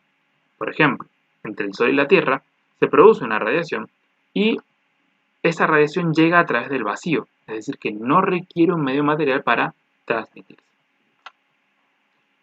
Cuando hablamos de conducción, decimos que tiene que haber un medio material y tiene que haber contacto. Por ejemplo, fíjense que acá tenemos un cuerpo que está a baja temperatura, un cuerpo que está a alta temperatura y se los conecta con un pedazo de metal, con una barra. ¿Sí? Fíjense que nosotros queremos saber cuánto calor se transmite por conducción a través de esa barra. ¿Sí? Bueno, veamos. Por supuesto, el flujo de calor va a ser del cuerpo caliente al cuerpo frío, eso estamos 100% seguros. ¿Sí? Este tiene temperatura TC, que es temperatura caliente, este TF, que es temperatura fría, y esta barra a través de la cual se produce el flujo de calor tiene un área transversal, sí que sería este cuadradito, sería el área transversal, tiene una longitud L y tiene un material. Ese material, dependiendo de cuál sea, me va a dar una conductividad térmica. Por supuesto, mientras ese material sea más tipo metálico, va a tener una conductividad más alta porque conduce más el calor. Y si es madera o es algún material que no tiene casi conductividad, que es más bien aislante, va a tener una conductividad muy baja. ¿Sí? ¿Cómo se calcula ese flujo de calor? Se calcula de esta manera. H es igual a K por A por la diferencia de temperatura sobre la longitud. ¿Qué es cada una de estas cosas? Bueno, K es la conductividad térmica. Fíjense las unidades. Watt sobre metro Kelvin. ¿Sí? Pues A es el área, dijimos el área transversal que tenemos acá para esta barra. Estas son las temperaturas del cuerpo caliente menos el frío. ¿Sí? Y esta es la longitud que tenemos de la barra. Fíjense que entonces, ¿dónde estaría? Bueno, acá. Acá tenemos metro cuadrado, ¿sí? Que es el área en metros cuadrados. Después tenemos la L, que es la longitud, va a estar en metros. ¿Sí? Y acá aparece otro metro en el denominador gracias a este. Entonces todos los metros se van a eliminar. La temperatura en Kelvin también se va a eliminar porque si estas dos temperaturas están en Kelvin, con Kelvin se van a ir. O si todos están en grados centígrados, como es una variación de temperatura, pero puede estar en grados centígrados, se va también a simplificar. Quiere decir que de la K, la unidad que me va a quedar es el watt. Por lo tanto, H va a estar en watt. Eso quiere decir que esta H en realidad es una potencia, es energía sobre tiempo. ¿Sí? ¿Por qué energía sobre tiempo? Porque es la cantidad de calor por unidad de tiempo que pasa a través de la barra. ¿Sí? No es calor Q como lo habíamos calculado antes, sino que es calor sobre tiempo. Como es Joule sobre segundo para el tema internacional, estaríamos hablando de watts. Tranquilamente esta acá me la puede dar en otras unidades y dármela por ejemplo en caloría dividido metro Kelvin segundo. Entonces ahí caloría sobre segundo es lo que me quedaría para el H. Caloría sobre segundo sería justamente energía sobre tiempo. ¿Sí? Pero bueno, entonces esto es una potencia, recuerden. Si esto ustedes lo multiplican después por el tiempo, sí obtendrían el calor. En el apunte tiene algunas conductividades térmicas, para que las vean, no tienen que saberlas de memoria, ¿sí? Eso no es necesario. Y fíjense, sí, que está bueno tenerlo en cuenta, como para los metales, esta conductividad acá es muy alta porque conducen bien el calor, algunos más que otros, por supuesto, pero para corcho, madera, lana mineral, etcétera, que son aislantes justamente, esta conductividad es muy baja, porque justamente no conducen el calor y por eso los conoce como aislantes. Esta conducción, ¿sí? Por ejemplo, vamos a ver acá este ejercicio. Fíjense, tenemos una caja de espuma de poliuretano, ¿sí? Tenemos aquí. Para mantener frías las bebidas, tiene un área de pared total, que tenemos acá. Tenemos el área de pared, incluida la tapa, de 0,8 metros cuadrados, ¿sí? Eso de incluir la tapa sería todo el área que tenemos alrededor, pero nosotros piensen en esta área de momento, y esa área se transmite a la tapa, transmite a los costados, etc. Ya nos está dando el área total. El espesor de pared es 2 centímetros total. Entonces, piensen que tenemos el área transversal de contacto con el exterior, tenemos el espesor o largo, sería nuestra L, dice que está llena con hielo, agua, latas de coca, etc. Pero la temperatura interior, que es lo que nos interesa, es 0 grados centígrados. La temperatura externa, es decir, del lado caliente, es 30 grados. Me pregunta cuánto hielo se derrite en un día. Ahí nos quedamos un poco recalculando, pero tenemos que recordar que para saber cuánto hielo se derrite necesitamos saber cuánto calor tenemos disponible. Para saber cuánto calor tenemos disponible tenemos que saber cuánto calor se pierde o cuánto calor entra en realidad debido a la conducción de este pedacito, ¿sí? Debido a la conducción de las paredes de la caja. ¿Cuánto calor entra entonces por conducción? Bueno, habría que ver. Temperatura afuera son 30 grados. Temperatura adentro son 0. Longitud sería el espesor del aislante, en este caso que es 2 centímetros. Deberíamos pasarlo a metros. El área, necesitamos saber el área de toda la caja, porque en este caso la temperatura entra por todos los lados, ¿sí? Pero tenemos el área total, así que no hay problema. Y la conductividad, tendríamos que ver qué es la caja de espuma poliuretano. La conductividad la sacamos de la tablita de recién, si no habría que buscarla. Entonces, conductividad, multiplicado por área, ¿sí? Multiplicado por delta T, caliente menos frío, dividido la longitud. Fíjense, como les decía recién, que acá arriba tenemos el metro cuadrado. Se va con estos metros de acá. Kelvin y centígrado, como estamos hablando de deltas T, nosotros sabemos que los deltas de temperatura son iguales en Kelvin y centígrado. Entonces, este se va con este. Fíjense que acá está como el cambio hecho, pero no es necesario. Simplemente se van. Y me queda el H en watts. Estos son los joules por segundo que están ingresando a la caja debido a las paredes y por todos lados. ¿Sí? Entonces, esta es la cantidad de energía que entra por unidades por segundo. Ahora, yo no quiero saber cuántos joules entran en un segundo. Quiero saber cuántos entran en un día. ¿Sí? Para saber cuánta energía tengo disponible para derretir hielo. Entonces, ¿cuánto calor entra en la caja en un día? Bueno, esto es lo que entra en un segundo. 12 joules segundo. Y si yo esta potencia la multiplico por tiempo, el segundo se cancelaría. ¿Sí? Y me quedarían los joules, sería la energía.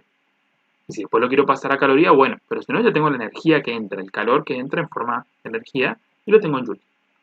Entonces, fíjense, voy a multiplicar 12 watts por un día. Pero no puedo multiplicar día y que se cancele con segundo, entonces este día lo voy a hacer con un factor unitario para convertir el día en segundos. Entonces, en un día hay 24 horas y en una hora hay 3600 segundos. Se va la unidad del día, se va la unidad de la hora, y esto sería la cantidad de segundos que hay en un día. Cantidad de segundos que hay en un día, segundo con segundo se va, y multiplicado por 12 me da la cantidad de joules que entran en la caja en un día por conducción. Con eso en mano, vamos a la masa de hielo que se derrite. Si se derrite, nosotros sabemos que es calor latente, calor de cambio de estado, calor de cambio de fase, y ese calor de cambio de fase es masa por calor latente específico. ¿Sí?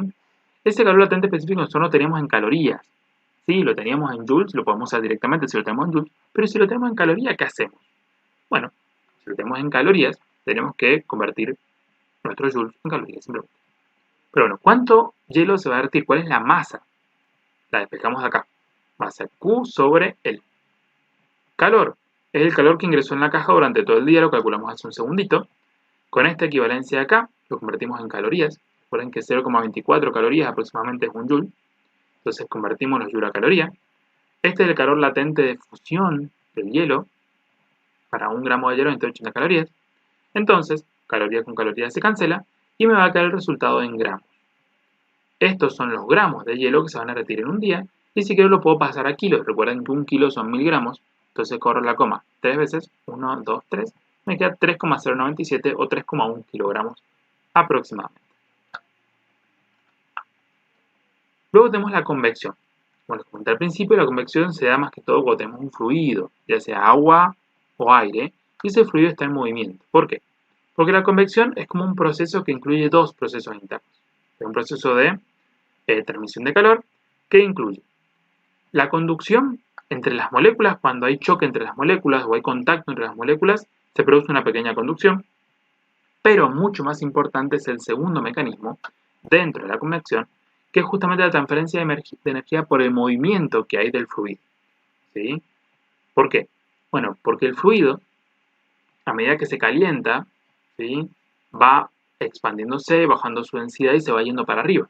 Todos los gases calientes se van para arriba y los gases fríos se van para abajo. Entonces ahí se produce un movimiento que se conoce como convección natural, y por ese movimiento justamente el fluido caliente que está abajo se lleva el calor para arriba y el fluido frío que está arriba en cierta manera se va hacia abajo para calentarse. ¿Sí? De esa manera por ahí se produce una convección que se denomina convección natural, es decir, movimiento del fluido debido a simplemente las diferencias de densidad por justamente las diferencias de temperatura. Ahora, esta convección también se puede forzar agregando un ventilador o agregando una bomba. Eso se usa mucho en secadero o en sistema de calefacción, en el cual se produce esa convección, se produce ese movimiento de fluido para que transmita el calor de una manera más acelerada, pero se lo fuerza justamente para que sea más rápido. Entonces, yo si pongo un ventilador o soplo o pongo una bomba, voy a lograr que algo se enfríe más rápido.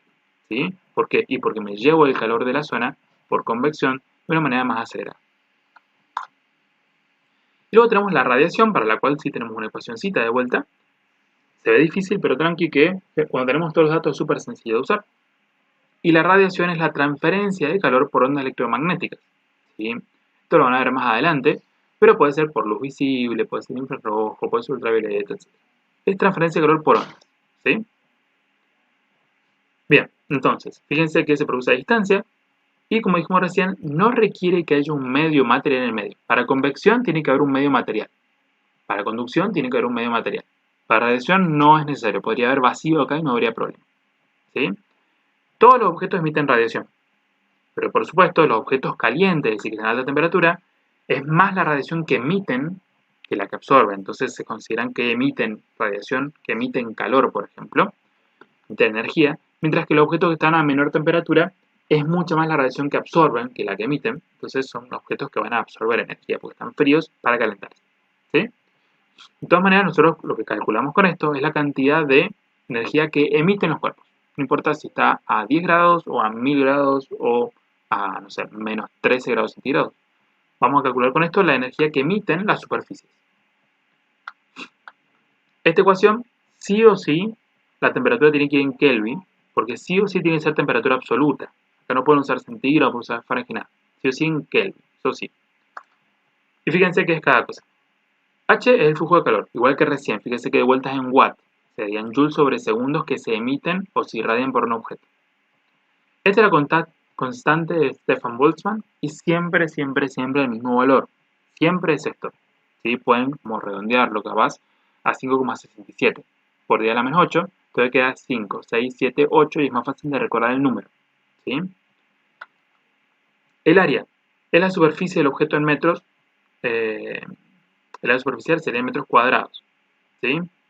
E es la constante de emisividad, es un numerito que va entre 0 y 1. Es como una especie de rendimiento de la emisividad del objeto. Depende de la superficie, depende del color, etc. Mientras más emisivo, mientras más radiación emite un objeto, va a estar más cerquita de 1. Mientras menos emisivo sea el objeto, va a estar más cerca de 0. Va a ser 0,1, 0,2, 0,13, 0,05, etc. ¿Sí? Pero también es un numerito de una constante. Entonces, este y este son constantes. Bueno, este depende del objeto. Esta es una constante que siempre es igual. Esta es la superficie, que debería ser en metros cuadrados, no en metros. Y estas temperaturas que van en Kelvin, sí o sí, y se elevan a la cuarta. Temperatura absoluta. Esta es la temperatura del objeto y esta es la temperatura de los alrededores. ¿Sí? Bien, fíjense que las unidades se ven un poco raras, tal vez no se las acuerdan en el momento, pero siempre y cuando estén en el sistema internacional, sepan que este es 5,67 elevado a la 10 a la menos 8, ¿sí? Por 10 a la menos 8. Entonces 5, 6, 7, 8, fácil de recordar. Este es el área en metros cuadrados, este me lo tienen que dar, estos dos van en Kelvin, y cuando resuelva todo eso me va a dar en watts. Y por ahí, si no se acuerdan de las unidades de esto, no es tanto el problema. Todo el objeto entonces emite radiación de superficie en forma de ondas electromagnéticas, y ahí tenemos un pequeño ejemplo, así que es muy rápido de resolver, porque fíjense que los datos simplemente van a la ecuación y ya. La constante de Stefan Boltzmann, ¿sí? 5,77 por 10 a la menos 8, ¿sí? Las unidades que corresponden, la superficie nos las da. Después tenemos 1 como poder emisivo o la emisividad del cuerpo. ¿Sí? Es muy cercana a la unidad, si nos dice eso ponemos el 1 y ya. Y después la diferencia de temperatura. Fíjense, esto sí es importante, como dije recién, que estén en Kelvin sí o sí. ¿Sí? Me dice que el cuerpo humano a la superficie, me dice que la temperatura superficial del cuerpo es 30 grados centígrados. La paso a Kelvin. Si le sumo 273, ya tengo la temperatura, 303, que es la temperatura del cuerpo. Y la del ambiente o el entorno es 20 grados. Le sumo 273, la pongo en Kelvin. Y le elevo a la cuarta a ambas dos. La elevo a la cuarta, la resto, multiplico por lo que corresponde y obtengo, fíjense, la emisividad del cuerpo. ¿Sí? Perdón, la potencia de energía irradiada por el cuerpo, que serían los joules sobre segundos que irradia el cuerpo o pierde el cuerpo por radiación.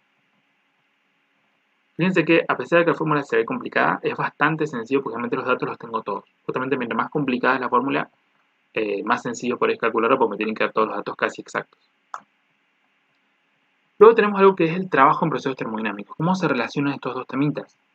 Bueno, para eso tengo que saber más o menos a qué se refiere con trabajo en procesos termodinámicos, cuándo tengo compresión, cuándo tengo expansión y qué tipos de procesos puedo encontrar. ¿Sí? Siempre esto depende de que mantenga constante en muchos casos. Consideremos un gas que está encerrado dentro de un cilindro. ¿Sí? Este gas ocupa un volumen, que va a ser V, todo este volumen, y ejerce una presión uniforme sobre todas las paredes internas, ¿sí? Del cilindro y del pistón. Este es el pistón, todo es el cilindro. Vamos a asumir que este pistoncito tiene un área, ¿sí? Superficial, que es A, Y por lo tanto la fuerza, como esta presión se ejerce en todas direcciones y sentidos, esto lo van a ver más en fluidos, la fuerza que se ejerce sobre este pistoncito va a ser igual a presión por área. Esto lo van a ver en fluidos, ¿sí? Pero bueno, presión es fuerza sobre área. Entonces, fuerza es presión por área. ¿Sí? Es como un pequeño espejito. Presión es igual a fuerza sobre área, el área pasa multiplicando, y queda que el área multiplicado por la presión es la fuerza. ¿Sí? Es lo que tenemos acá. Entonces, la fuerza que puede aplicar este pistón en la área interna, o la fuerza que puede aplicar el gas sobre el pistón, sería eso, presión por área. Ahora, supongamos que nosotros este pistoncito lo empezamos a bajar, un delta I. ¿Sí? Ahora, esto lo vamos a suponer que se baja extremadamente lento. Es decir, que vamos a ir bajando y comprimiendo el gas que hay acá adentro, pero de tal forma que haya equilibrio térmico. Es decir, que la temperatura se mantenga constante en todo momento. ¿Sí? Si suponemos eso, a medida que vamos hacia abajo, se va a ir aplicando una fuerza a través de este desplazamiento. Fuerza multiplicado por desplazamiento es trabajo. Fuerza por delta I es trabajo. Pero recién dijimos que esta fuerza es presión por área. Entonces el trabajo sería presión por área por delta I. Y este delta I sería posición final menos inicial. ¿Sí? Y este área por posición final es el volumen final.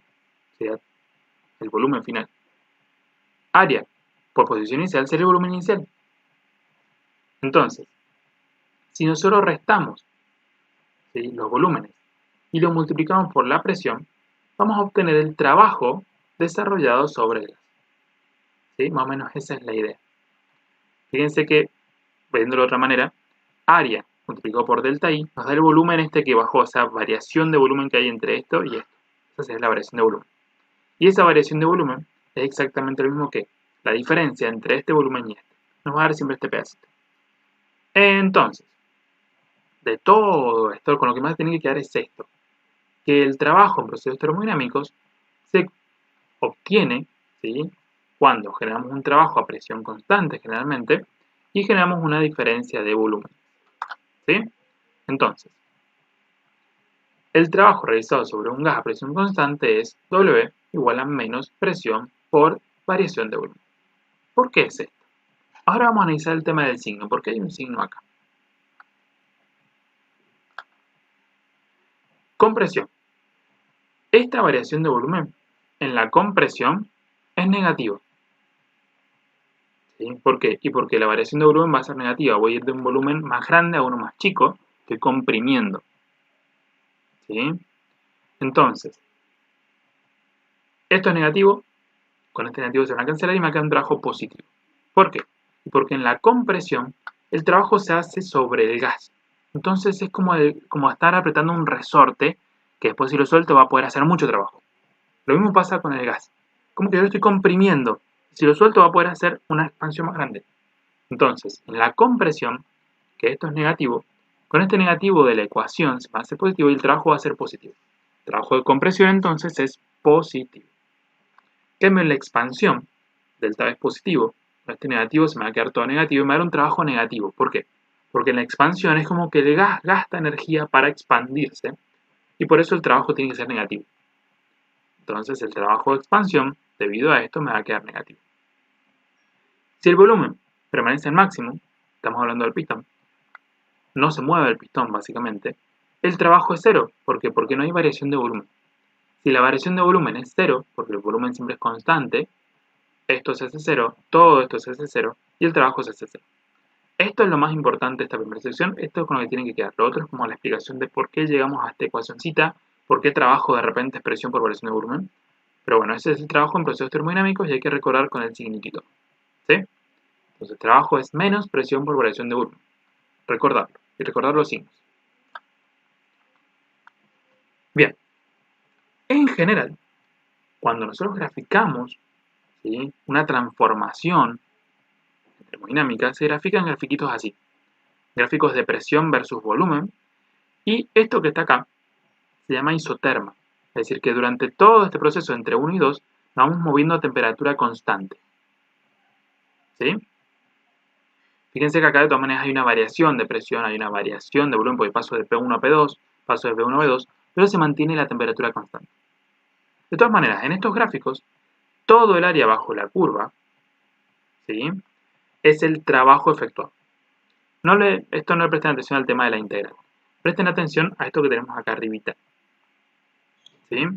Acá pasamos de un volumen a un volumen 2. Estamos aumentando el volumen, tenemos una compresión. Perdón, tenemos una expansión. Acá voy de un volumen más grande a un volumen más chico porque la flexibilidad va para atrás. Entonces tengo una compresión. ¿Sí? Fíjense que en la expansión cae la presión. Fíjense que en la compresión aumenta la presión. ¿Sí? Se nos va para arriba la presión. ¿Sí? Pero fuera de eso, estos no son los casos que estamos analizando hace un segundito atrás. Creo que hace un segundito atrás dijimos que era presión por variación de volumen. Entonces la presión tiene que ser constante. Para que la presión sea constante, el grafiquito tendría que ser algo así. ¿Sí? Entonces, para sacar este área, sería base por altura. La altura es P, que es la presión. Y esta base, si hago V2 menos V1, encontraría la base. Y de esa manera podría calcular el trabajo. ¿Sí? Acá hay un pequeño temita de signos, porque esto, bueno, depende de cómo uno los considere, la regla de signos, etc. Entonces lo vamos a tener al revés de como lo habíamos visto nosotros recién. Acá nosotros tenemos un trabajo de aumento de volumen. Como hay un aumento de volumen, el área sí nos va a quedar positivo. Pero el trabajo, como un trabajo de expansión, deberíamos considerarlo con signo contrario. Deberíamos considerarlo negativo. ¿Sí? Eso, a tenerlo en cuenta. Estos gráficos están simplemente para que ustedes vean cómo son los gráficos, cómo se leen, cómo se observan los gráficos de este estilo, presión versus volumen. Esto que tenemos acá es una isoterma, es decir, temperatura constante durante todo ese proceso. Puede ir hacia adelante, puede ir hacia atrás, pero lo que estábamos representando recién sería algo parecido a esto más que todo. ¿Sí? Entonces, acá tenemos una expansión, y a pesar de que acá nos dice un mayor a 0, el trabajo es negativo. Acá tenemos una compresión, a pesar de esto, el trabajo debería ser positivo. Y acá también tenemos un trabajo negativo porque es de expansión, pero es a presión constante. ¿Sí? Entonces, podemos calcularlo sencillo porque el área es un rectangulito. Recordemos siempre que trabajo es igual a menos presión por variación de volumen. Primera ley de la termodinámica. Un sistema termodinámico puede intercambiar energía con su entorno en forma de trabajo y de calor. ¿Sí? Pero acumula energía en forma de energía interna. La energía que sí podemos decir que la tiene un cuerpo. Entonces, la relación entre esas tres magnitudes, trabajo, calor y energía interna, me la da la primera ley y viene dada por un principio de conservación de energía. Veamos cómo es este principio. Si definimos la energía interna, U, ¿sí? Va siempre con la letra U, como la energía que poseen las moléculas debido a su velocidad, es decir, su energía cinética, y la posición relativa entre ellas, que sería la energía potencial interna de las moléculas, eso es la energía interna de un cuerpo, de una sustancia. Durante un cambio, si ese cuerpo realiza trabajo o recibe trabajo, pierde calor o gana calor, entonces durante un cambio, durante un proceso, esa energía interna puede cambiar y pasar de un valor 1 a un valor 2. Por supuesto, la variación de energía interna sería U2 menos 1, final menos inicial. Y ese cambio viene dado por la primera ley.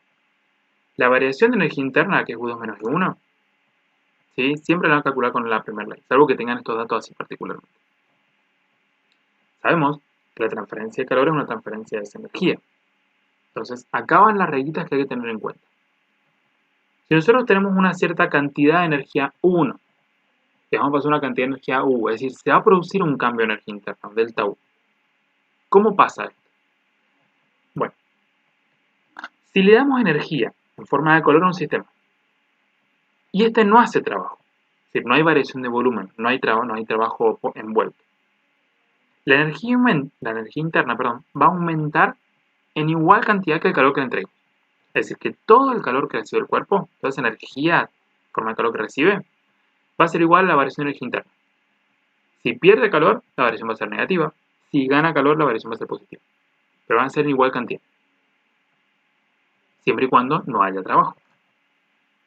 Ahora, ¿qué pasa si estamos en un sistema que se considera adiabático? Adiabático es sin transferencia de calor.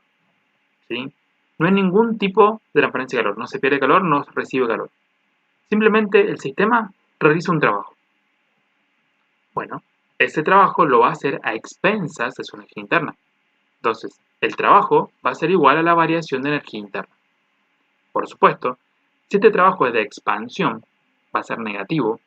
Y va a ser esto entonces también negativo. ¿Por qué? Porque gastó su energía interna para hacer ese trabajo de expansión.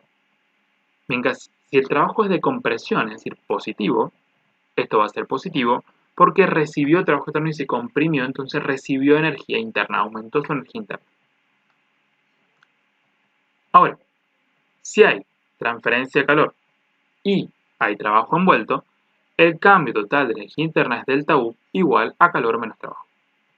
Y ese justamente es lo que conocemos como el primer principio de termodinámica completo, digamos. ¿Sí? Puede ser que a veces este sea cero y nos quede así, pero así. Puede ser que a veces no haya trabajo y nos quede así, pero es mucho mejor aprendérselo así de forma completa, general, y después ir haciendo los retoques. Esto sería la primera ley, y esto serían las reglas de signo.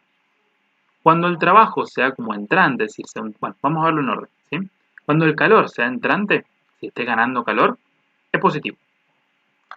Cuando el trabajo sea entrante, es decir, un trabajo de compresión, es positivo, ya lo dijimos antes. Cuando el calor sea saliente, es decir, estoy perdiendo o disipando calor, es negativo. Y cuando el trabajo sea saliente, es decir, un trabajo de expansión, el trabajo es negativo. Esas son las reglas de signos para nuestra primera ley y son compatibles con lo que hablamos al comienzo. Esta variación de energía interna también se puede calcular de esta forma. ¿Sí? Esto de todas maneras se utiliza para gases y se utiliza cuando tenemos un volumen constante generalmente. ¿Por qué? ¿Qué es cada una de estas cosas? N es el número de moles. Cb es como el calor específico, pero es un calor específico molar, es decir, que en vez de ser con masa es con moles, a volumen constante. Y el delta T siempre. Fíjense que si estamos trabajando a volumen constante, ¿sí? Como es el Cb, el calor específico molar a volumen constante, estamos trabajando a volumen constante y no hay trabajo. Si no hay trabajo, acabamos de decir que si no hay trabajo, delta U es igual al calor. Y nosotros cuando vimos calor sensible particularmente, habíamos dicho que ese calor era masa por calor específico por variación de temperatura. O sea que no estamos en algo tan diferente. Solamente que, recalcular el delta U, solamente cuando trabajamos con gases ideales, podemos calcular su variación de energía interna como número de moles, que se puede calcular con la ecuación de gases ideales, tranquilamente la misma que usan en química, por Cb, ¿sí? Que este me lo tendría que dar de dato, por variación de temperatura. ¿Sí? Fíjense que es muy similar a lo que ya vimos en calor sensible, digamos, a la ecuación. ¿Sí? Pues justamente un calor específico a volumen constante, molar. Nada más. Y ahora sí entramos al trabajo realizado por un sistema según el tipo de proceso. Proceso, cuando me digan isobárico, fíjense que el bar es una unidad de presión, lo van a ver más adelante en fluidos. Isobárico es que suceda a presión constante. ¿Sí? Ese trabajo, como vimos al comienzo, es menos presión constante por variación de volumen. De ahí tenemos un trabajo. Y la energía térmica puesta en juego, o energía térmica transferida, calor, se puede calcular de esta manera. Fíjense que esto es Cp. Este es el calor específico que usamos normalmente nosotros, ¿sí? Que es un calor específico, en este caso es molar, porque trabajamos también con moles, a presión constante. Cb es a volumen constante, Cp es a presión constante. Pero son calores específicos y en este caso son molares. No son por masa, son con moles. Realmente es porque son trabajando con gases. Cp es la capacidad calorífica específica, sería calor específico a presión constante y se podría calcular, si lo necesitáramos, como Cb más R. Este R sí es la R de los gases, pero no es el 0082, sino que está convertido a otras unidades. Está convertido a, por ejemplo, Joule sobre Kelvin mol, ¿sí? O calorías sobre Kelvin mol. ¿Sí? Se hace una conversión ahí. Bien, proceso adiabático, ¿sí? Es cuando no hay transferencia de calor. Adiabático nos da idea de aislado, como un termo, en el cual no hay transferencia de calor con el ambiente. Entonces Q vale 0. ¿Sí? Entonces, en este caso el trabajo se calcula como delta U. Recuerden que estamos yendo a analizar cómo se calcula el trabajo realizado por un sistema. Acá el trabajo se calcula así, acá el trabajo se calcula así. Esto fue un extra, por decirlo de alguna manera.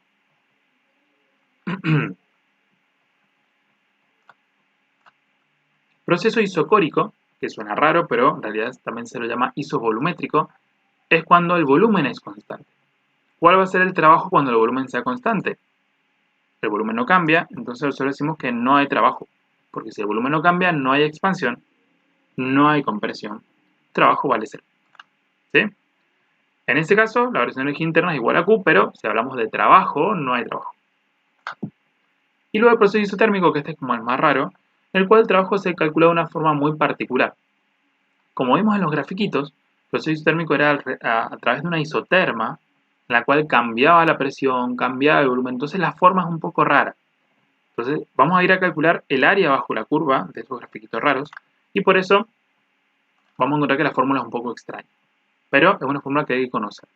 Fíjense que empieza como la fórmula de gases ideales, ¿sí? Pero tenemos N por R por T por logaritmo natural del volumen inicial sobre el volumen final. ¿Sí? Esa es como la idea en general. ¿Sí? Esa es la formulita para el trabajo en un proceso isotérmico. Este grafiquito es muy lindo para que lo aprendan a leer, para que lo aprendan a ver los tipos de procesos que pueden encontrarse en un sistema. ¿Sí? Fíjense, de A 1, ¿qué es lo que pasa? Bueno, antes de eso, ¿qué estoy viendo acá? En el eje Y estoy viendo presiones. ¿Sí? Presión 0, presión en el punto A. ¿Sí? Todo lo que yo haga de forma horizontal es presión constante. A medida que yo baje o suba, son variaciones de presión. Acá en el eje X tengo el volumen. Acá tengo el volumen del punto A. Y siempre que yo me mueva hacia la derecha o hacia la izquierda, voy a cambiar el volumen. Cada una de estas líneas celestes que ustedes ven acá se llaman isotermas y son líneas de temperatura constante. No me dice acá cuánto es, pero capaz que estas son 10 grados, estas son 20, estas son 30 grados, estas son 40 grados, 50 grados. Quiere decir que durante toda esa linecita hay 50 grados, por ejemplo. ¿Sí? Durante toda esta hay 70 grados. Durante toda esa hay 80. Pero la temperatura va subiendo, de acá para allá va subiendo. 10, 20, 30, 40, 80, 1000, no sé, pero va subiendo.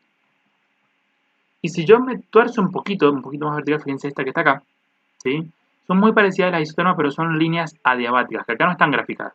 Pero acá yo veo una que se tuerce un poquito de las isotermas, entonces seguramente es una adiabática. Son siempre un poquito más verticales, ¿sí? Que son curvas en las cuales cambia todo. Cambia la presión, cambia el volumen, cambia la temperatura, cambia todo. Pero es adiabática, es decir, que es calor constante, que no hay cambio de calor con el medio. Son los tipos de curvas que se pueden encontrar. Entonces, ¿cómo pueden ser los procesos? Procesos. Fíjense, de A al punto 1 tenemos que es un proceso adiabático. ¿Sí? Fíjense que dice que la temperatura 1 es menor que la temperatura que hay en A. ¿Por qué? Porque pasamos de esta curva que está acá, pasamos a esta curva. Entonces es un proceso adiabático, ¿sí? En el cual cambia todo. Baja la temperatura, fíjense que estoy yendo de arriba hacia abajo, así que baja la presión. Pero en cuanto a volumen, estoy pasando desde este volumen a un volumen que está más a la derecha, entonces aumenta el volumen. Si aumenta el volumen, sería una expansión y el trabajo sería negativo, si lo quiero saber. ¿Sí? Del punto A al punto 2, fíjense que el volumen siempre está sobre BA, o sea que el volumen no está cambiando. ¿Sí? Esto es un proceso isovolumétrico o isocórico. Lo que sí veo es que pasa de una temperatura más alta a una línea que está más abajo, entonces baja la temperatura. Puedo ver que también baja la presión, ¿sí? Y el trabajo sería cero porque el volumen es constante.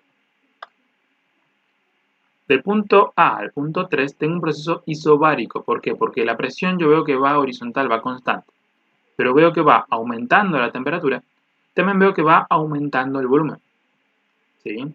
Si aumenta el volumen será una expansión, nuevamente un trabajo negativo.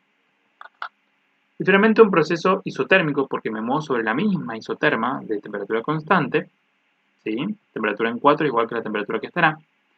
Y en este caso, fíjense que la presión va cayendo porque cada vez estoy más abajo, ¿sí? Y el volumen, como voy hacia la derecha, va a ir aumentando. Entonces baja la presión, aumenta el volumen. Como aumenta el volumen, sería un trabajo negativo. No sé qué pasa con el calor, seguramente pasa algo con el calor. Lo que sí es algo muy importante que analicen esto. Me dice que delta U es vale 0. ¿Por qué? Más temprano, bueno, previamente en este mismo video, que es bastante larguito, dijimos que la temperatura se asocia a la energía interna de los cuerpos. Entonces, Si no hay variación de temperatura, no hay variación de energía interna. Si el delta T vale 0, el delta U vale 0. ¿Sí? Eso para tenerlo en cuenta. Entonces, probablemente todo ese trabajo se está haciendo porque está entrando calor, de alguna manera. Entonces, el calor que entra se lo usa para hacer un trabajo. Ya que tienen un resumen de todo lo que hemos hablado con todas las ecuaciones. ¿Sí? Fíjense que muchas veces lo importante es cómo calcular el trabajo o el calor según el caso. ¿Sí? Isobárico, presión constante, si calculo el trabajo o el calor. Si quiero el delta U, recuerden que es esto más esto. Adiabático, el calor vale 0, entonces el delta U y el trabajo son iguales, y así lo calculo el delta U, y así calcularía también el trabajo. Eso no es una coma, sino una multiplicación. En isovolumétrico, volumen constante, no hay trabajo, entonces delta U es igual a calor, ¿sí? Y ese calor se calcula muy similar a esto, pero con CB en vez de CP, entonces la fórmula es muy parecida. El isotérmico es el único que tiene forma rara para calcular el trabajo, ¿sí? Seguramente este trabajo va a ser igual al calor intercambiado, porque como la temperatura es constante, el delta U vale C. Entonces acá tendremos un resumencito de lo que tenemos que saber. Luego de eso tienen ejemplos de cada tipo de proceso, bien detalladitos que estos están en la punta, así que por ese lado tranqui, pero vámoslo chusmeando. Primero me dice un proceso isobárico, es decir, presión constante.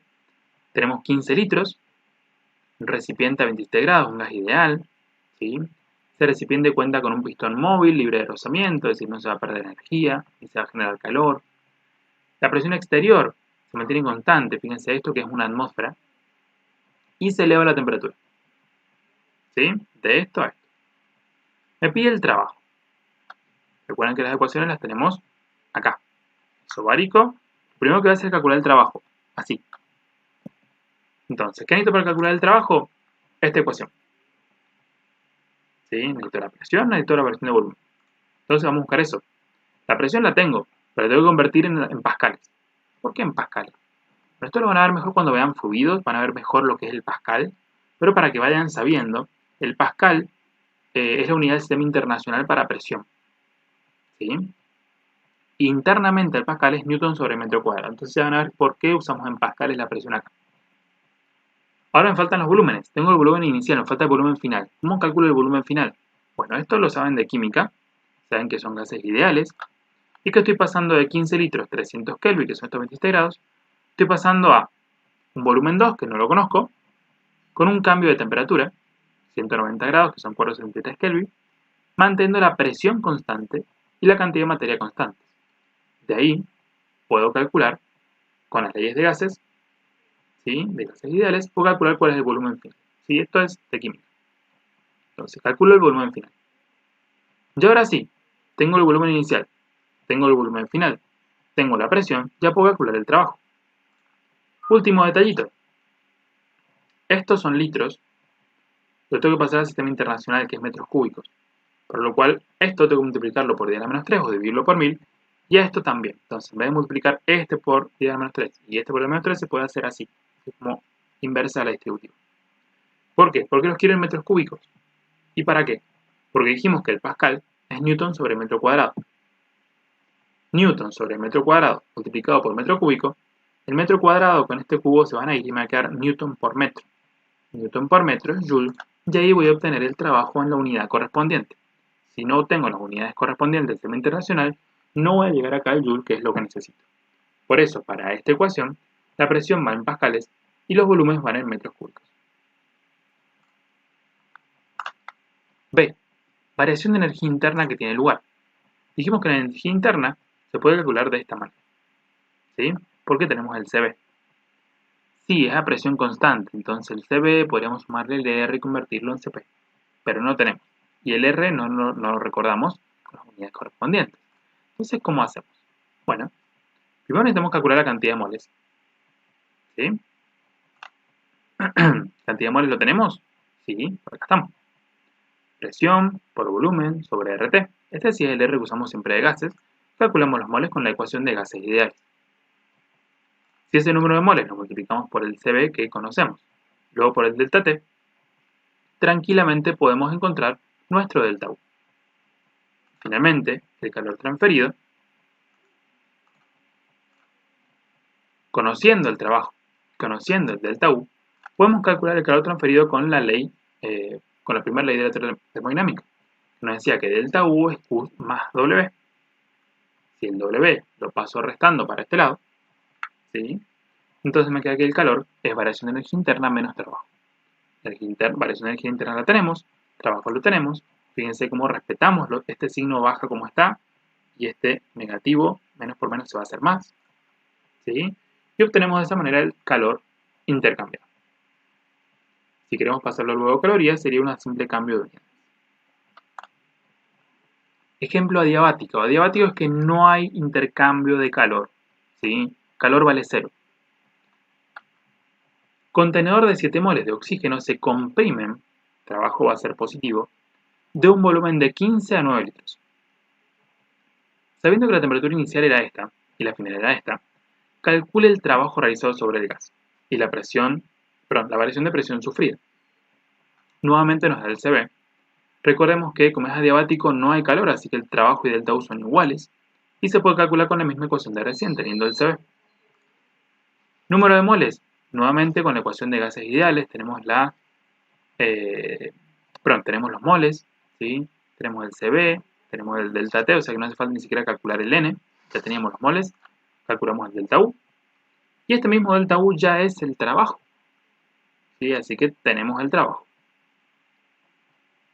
Ahora tenemos que ir a ver cuál es la variación de presión sufrida. ¿Cómo hacemos eso? Ahora sí nos vamos a la ecuación de gases ideales. Presión, el número de moles por R por T sobre B. ¿Sí? Recuerden que gases ideales P por B igual a NRT. Número de moles lo conocemos, R es la R de siempre. Temperatura tenemos una inicial y una final. Y el volumen tenemos uno inicial y uno final, o sea que conocemos absolutamente todo para calcular las presiones. ¿Sí? Fíjense acá está con la temperatura y volumen inicial, acá con la temperatura y el volumen finales. Tenemos las dos presiones, simplemente es calcular la diferencia y si quieren después la pueden pasar a pascales u otra unidad que les puedan llegar a solicitar. Isocórico o isovolumétrico, volumen constante, no hay trabajo. Determinar la variación de energía interna que experimenta un gas. Inicialmente cuenta con un volumen de 10 litros a 1 atmósfera, más la temperatura, va a pasar a 60 grados y el proceso se produce a volumen constante. ¿Sí? Automáticamente ahí, como les dije recién, volumen constante, piensen, no hay trabajo, ¿sí? Porque no hay expansión ni compresión. Entonces, el delta U es igual al calor. Sabemos que el calor específico viene dado por CB igual a tanto. Me pide la variación de energía interna. Listo, no hay trabajo entonces, delta U igual a calor. Calor, dijimos que era el número de moles por CB por delta T. ¿Sí? CB lo tenemos, delta T lo tenemos, hay que tal vez convertirlo a Kelvin, pero no es necesario porque el delta T en centígrados de Kelvin son iguales. ¿Sí? Lo que sí me está faltando es el número de moles. Tenemos volumen, tenemos presión, ¿sí? Y esto fíjense que inicialmente estaba este volumen y presión, entonces como son datos iniciales, debo usar la temperatura inicial y con eso calculo el número de moles. ¿Sí? Por supuesto, 34 grados centígrados pasado Kelvin. Calculo el número de moles y simplemente calculo el delta U, que va a ser igual al calor, y ya tengo todo resuelto. Isotérmico, temperatura constante. Automáticamente pienso, si la temperatura es constante, el delta U es 0. Si el delta T vale 0, el delta U vale 0. ¿Sí? Muestra de un mol de gas se mantiene a 0 grados, ¿sí? Mediante una expansión de 3 litros a 10 litros. Excelente. ¿Cuánto trabajo se gasta el gas durante la expansión? Bueno, el trabajo, como isotérmico, usamos esta ecuación radical. ¿Sí? Número de moles lo tenemos, R lo conocemos, temperatura la tenemos, ¿sí? Hay que pasar tal vez a Kelvin, pero la tenemos, ¿sí? Recuerden que con gases ideales o todo lo que vaya con la R, la temperatura tiene que ir en Kelvin. Volumen inicial lo tenemos, 3 litros, volumen final 10 litros, no hace falta ni pasar la unidad porque los litros se van a cancelar acá adentro. Esto es logaritmo natural de paréntesis de esa relación de volumen. Entonces, fíjense que acá tenemos el valor de la R en estas unidades. Que no lo habíamos usado antes así, pero está bueno para que lo tengan en cuenta y se lo puedan anotar en un rinconcito. Si la R yo la quiero usar en estas unidades en vez de atmósfera, litro, kelvin, es 8,3. Esto es una constante, es la constante de gases, pero en otras unidades. ¿Sí? Entonces tengan la anotadita por ahí. Entonces, 0 grados centígrados, 73, los volúmenes, etc. Calculo el trabajo y simplemente es un calculito, una expresión. Variación de energía interna. Si no hay variación de temperatura, no hay variación de energía interna, así que vale 0.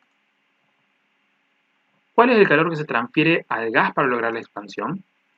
Por primer principio de termodinámica, delta O igual a calor más trabajo. Acá tengo que despejar el calor. Calor, delta U vale 0. Tengo el calor. El trabajo es negativo, ¿sí? Entonces pasa sumando para allá. Me queda que el calor es igual al trabajo.